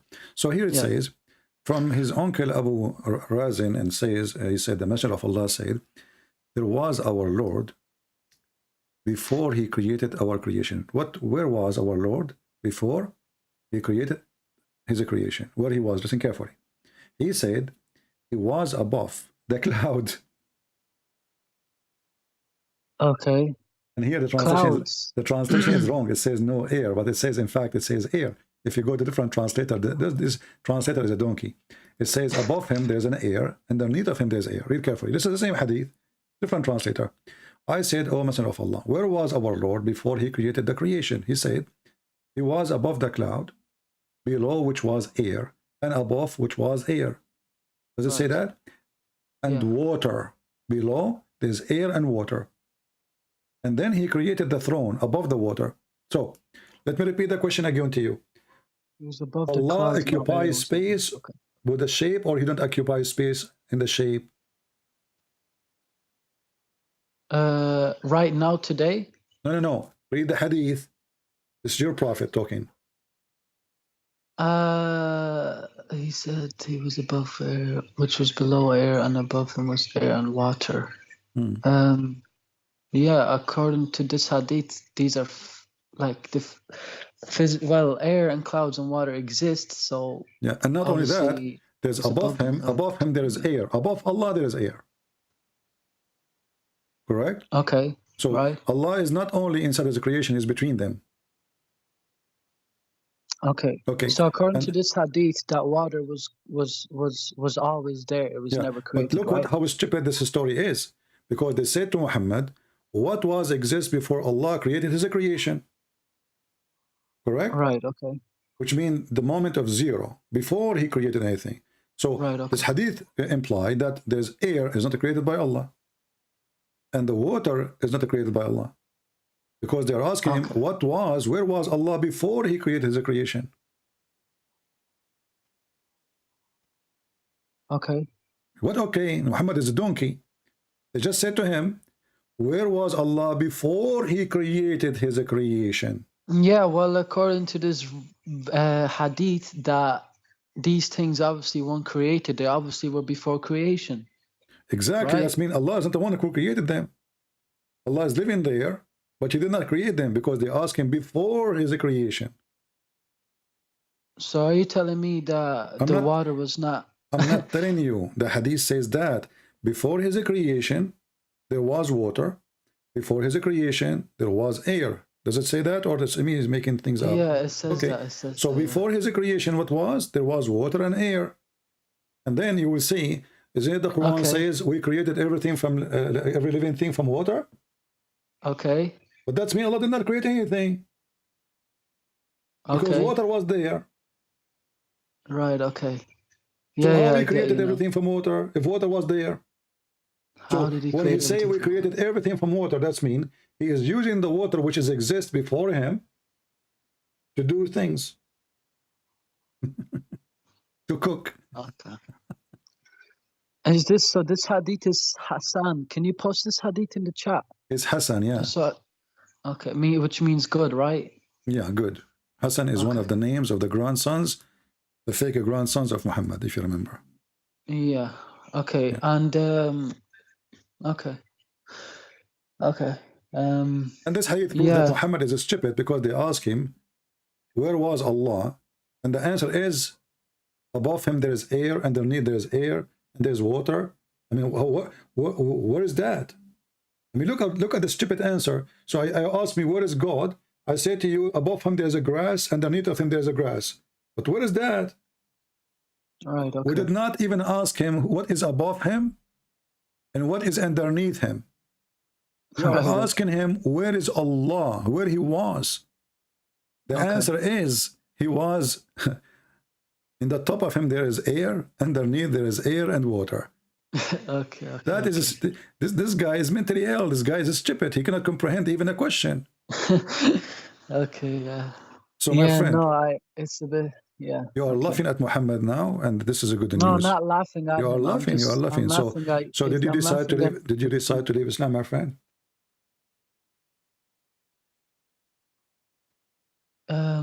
You know, I made a challenge, and you actually did it. So like my shocking thing when I read your book and your hadiths, I mean not hadiths, sorry, your videos. When you showed the references when He was killing people, and the sixth commandment for Muslims to do, because they say we only have 5 apparently, but there's 6 like you're saying, and it's a commandment to Muhammad. So does that mean if it's a commandment to Muhammad, it should be a commandment to all Muslims too? It's a commandment for all Muslims. I showed you it says for all Muslims. Right. Yeah. So you are out of Islam? Yeah. Yeah. Wonderful. I'm happy. But I have to learn more about the Bible and Christianity before I become Christian, because I don't know nothing about it. No problem. Well, maybe next time you can call me. Because I believe in God, but I believe in God is love. And like, I never thought Muhammad was a killer, or just, I just thought he was like perfect, you know what I mean? And he was, and I just, did everything that I could Muhammad to do is a the pervert. best I could in Islam. Is a pervert man who used the word God for the sake of his pocket and his penis. That's all what Muhammad is about. Actually, there's a sheikh. You can watch his video. Ahmad Qabaji. He's from Iraq. He was making he make videos, you know, to explain the stupidity of Muhammad. But he's a sheikh, you know, he's a sheikh. And actually, this video here in front of me. So he, you know, if you read the title here, he says, "This is book of God, the most stupid, silly book ever." But he's a sheikh. Right. You know, and they cannot say to you, he don't speak Arabic, he do not know Arabic. This is very well known sheikh. So he's still a Muslim, by the way, but he say the Quran we have today, it cannot be the book of God. Okay. No? So he say he's a Muslim, you know, but he is making fun of the Quran. He says, this is book of God. This is the most stupid book ever. The things you showed me about how the baby is created is wrong. My And friend, just everything different in things. this religion is wrong. Because God, he don't even remember which one he created first, the sky or or the earth, the stars or the trees. I mean, Yeah, I heard that one. Yeah. I so saw my that friend, I'm really happy for you that you decide to leave Islam, and Yeah. I'm glad that I accept your challenge, even though I was really terrified because, as you know, I do not know much. one. Yeah. So maybe I hope soon you will read the Bible and you will learn more, and you will come back to Christ so he can save you. Because my friend, your life can be taken from you today, and then sorrow will not help you. So I invite you as soon as possible to come back to Jesus and accept him as your Lord, as your Savior. For the God of sex, he cannot, obviously. This is a sexual God, pervert God, pervert prophet, pervert religion. So Jesus is the only one. His name is holy. His life is holy. His act is holy. And holy is his word. And he do say what he do. And he do what he say. And this is how you know who you should follow. Muhammad, he say things, he do something different. And actually, even the good things he say is evil. So how we can even compare? Happy for you. Thank you for calling me. And I hope soon you will call me to tell me that you decide to accept Jesus as your Savior. Yes, I will learn more. Thank you. Take care, my friend. Bye-bye. Bye-bye. All right. I think we have enough for today. Taking calls in Skype was a long call. For how long? Yeah, it's almost 3 hours. Well, at least we were able to take this man out of this garbage. But sadly now, he is not going to have endless penis. But maybe you need to think about it in a positive way. You live in England, in London, where parking spot is limited, and you have an endless penis. I mean, that's not right. You know? If you live in Arizona, in the open desert, or Las Vegas, and your penis is endless, I mean, it can be used for oil purpose. Like now, Biden, he want to send gas to Europe. We can have a contract with your penis to use it as a pipeline, you know, or maybe a cable for the internet. I mean, even the promises of Muhammad is so stupid, so perverted promises, but they are so stupid. I mean, even the endless penis, like, what the heck is that? I'm so glad he did not promise us an endless nose. So your wife is next to you and your penis is endless. And honey, where's your penis? Let me see. I cannot see him. Give me the telescope, okay? The telescope cannot reach it really because it's so endless, like the galaxies now. Okay, husband, how are we going to have sex? Oh, I think you have to go to the other side of the world so we can have sex. Because he is very, excuse my language, he is very, very straight, you know, he's very tough now. And we cannot make you turn, sorry, it's going to break. And what a promise, man. Shaitan take hair from their anus. Shaitan sleep on your nose. Shaitan piss in your ears. Shaitan hold himself around your penis. What a pervert. And then the Muslim, they say to you, oh, Christian Prince keep talking about sex. Do you have anything in your religion except sex? Aren't you worshipping, believing, praying, killing, doing jihad for the sake of penis? And then you're asking me, what do you talk about sex? This is your religion. What I will talk about. In the best scenario, when Allah decides not to talk about sex, He talk about big boobs. Big boobs flying in the wind. Which is really scary. I mean, imagine if those women, they hit you with their boobs. Did you watch the movie of Al-Qaddafi, the dictator? You know, when one of his bodyguards, she break the brick with her boobs. I mean, those boobs are so big. A God, He promised us big boobs. Is that a booby trap? What if you put your head between her boobs and she smash your head? They're so big. Endless penis, endless. Her ass is 1 mile. I mean, how come the penis is so endless, but the ass is 1 mile of the women? And how the ass is 1 mile and her vagina is endless too? وَفَرْجٌ يَسَعُ ذَلِكَ. And a vagina fit for that penis. And why we need women with big boobs? And where is the word women, by the way? In the verse, there's no women. It says, and big boobs. Huge boobs. You know? In the heaven of Allah, I'm sure they will open a special, like, a special care unit in the hospitals for boobs injury. Like somebody, like the husband come to the hospital because he was hit by one of the nipples. If the boobs is so big, the nipple is how big they are and how sharp. What this religion is about. And if the ass of the women is 1 mile, how big is her poo-poo? And where you can get her a panty? What about the bra? You will go bankrupt. What a great religion. It's an amazing religion. Makes sense. Everything in this religion makes sense. Everything in this religion. Shaitan take hair from their anus. I mean, conspiracy is all over. Shaitan wrapped himself around the penis. Shaitan sleep in your nose. Piss in your ears. Right? And they believe because Prophet of Allah, he told the truth. Thank you all for being here. Later we are going to update you about the date. We mentioned that we are going to take 3 days a week to be fixed date to go live on air, and we will update you what those dates are, and then we can go from there. And I will go between those 3 days still, but there's a 3 days is going to be fixed date, or maybe 2 days, we will see, which means you will know that every day in this, it doesn't matter what week, every day like this day, etc., Christian Prince will be live on certain time. This is fixed date and fixed time. So we will announce it, and you are welcome to join us. Thank you all for being here. May the Lord bless you. Pray for this gentleman to see the truth, and the truth will set him free. He's already out of Islam, but already he started the way to find better truth. Let us say the salvation, not better truth. The salvation, the true way, the only way.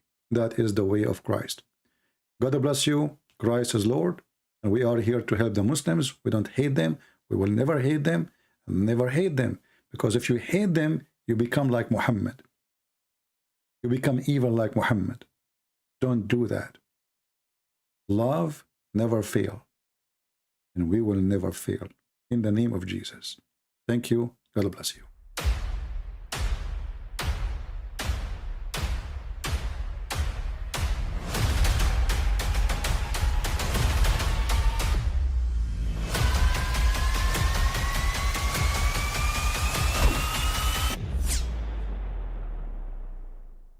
But I mean, again, he doesn't know who Gabriel is, right? Because he didn't come from an Abrahamic faith. The people of Mecca were pagan. The Quran is mentioned, if this book was from other than God, they would have found in it many contradictions. If a book is without contradictions, that has no bearing on whether it comes from God or not. I've had phone books that are inerrant, but I certainly don't think God gave them. That we believe without understanding.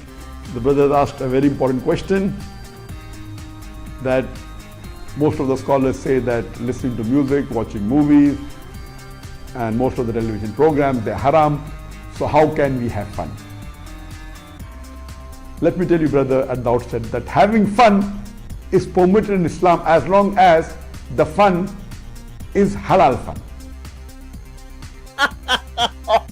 That the standard narrative has holes in it. The Prophet tells us because Satan or the devil sleeps over our nostrils. Those who oversleep and not pray Fajr on time, Satan urinates in their ears. I really do think Jesus was crucified and that he really was dead and buried. He thought that he was a son of God in the sense that he was specially chosen by God. I think Jesus really did think he was going to be the Messiah, the future king of Israel. I mean, that is, after all, why they crucified him.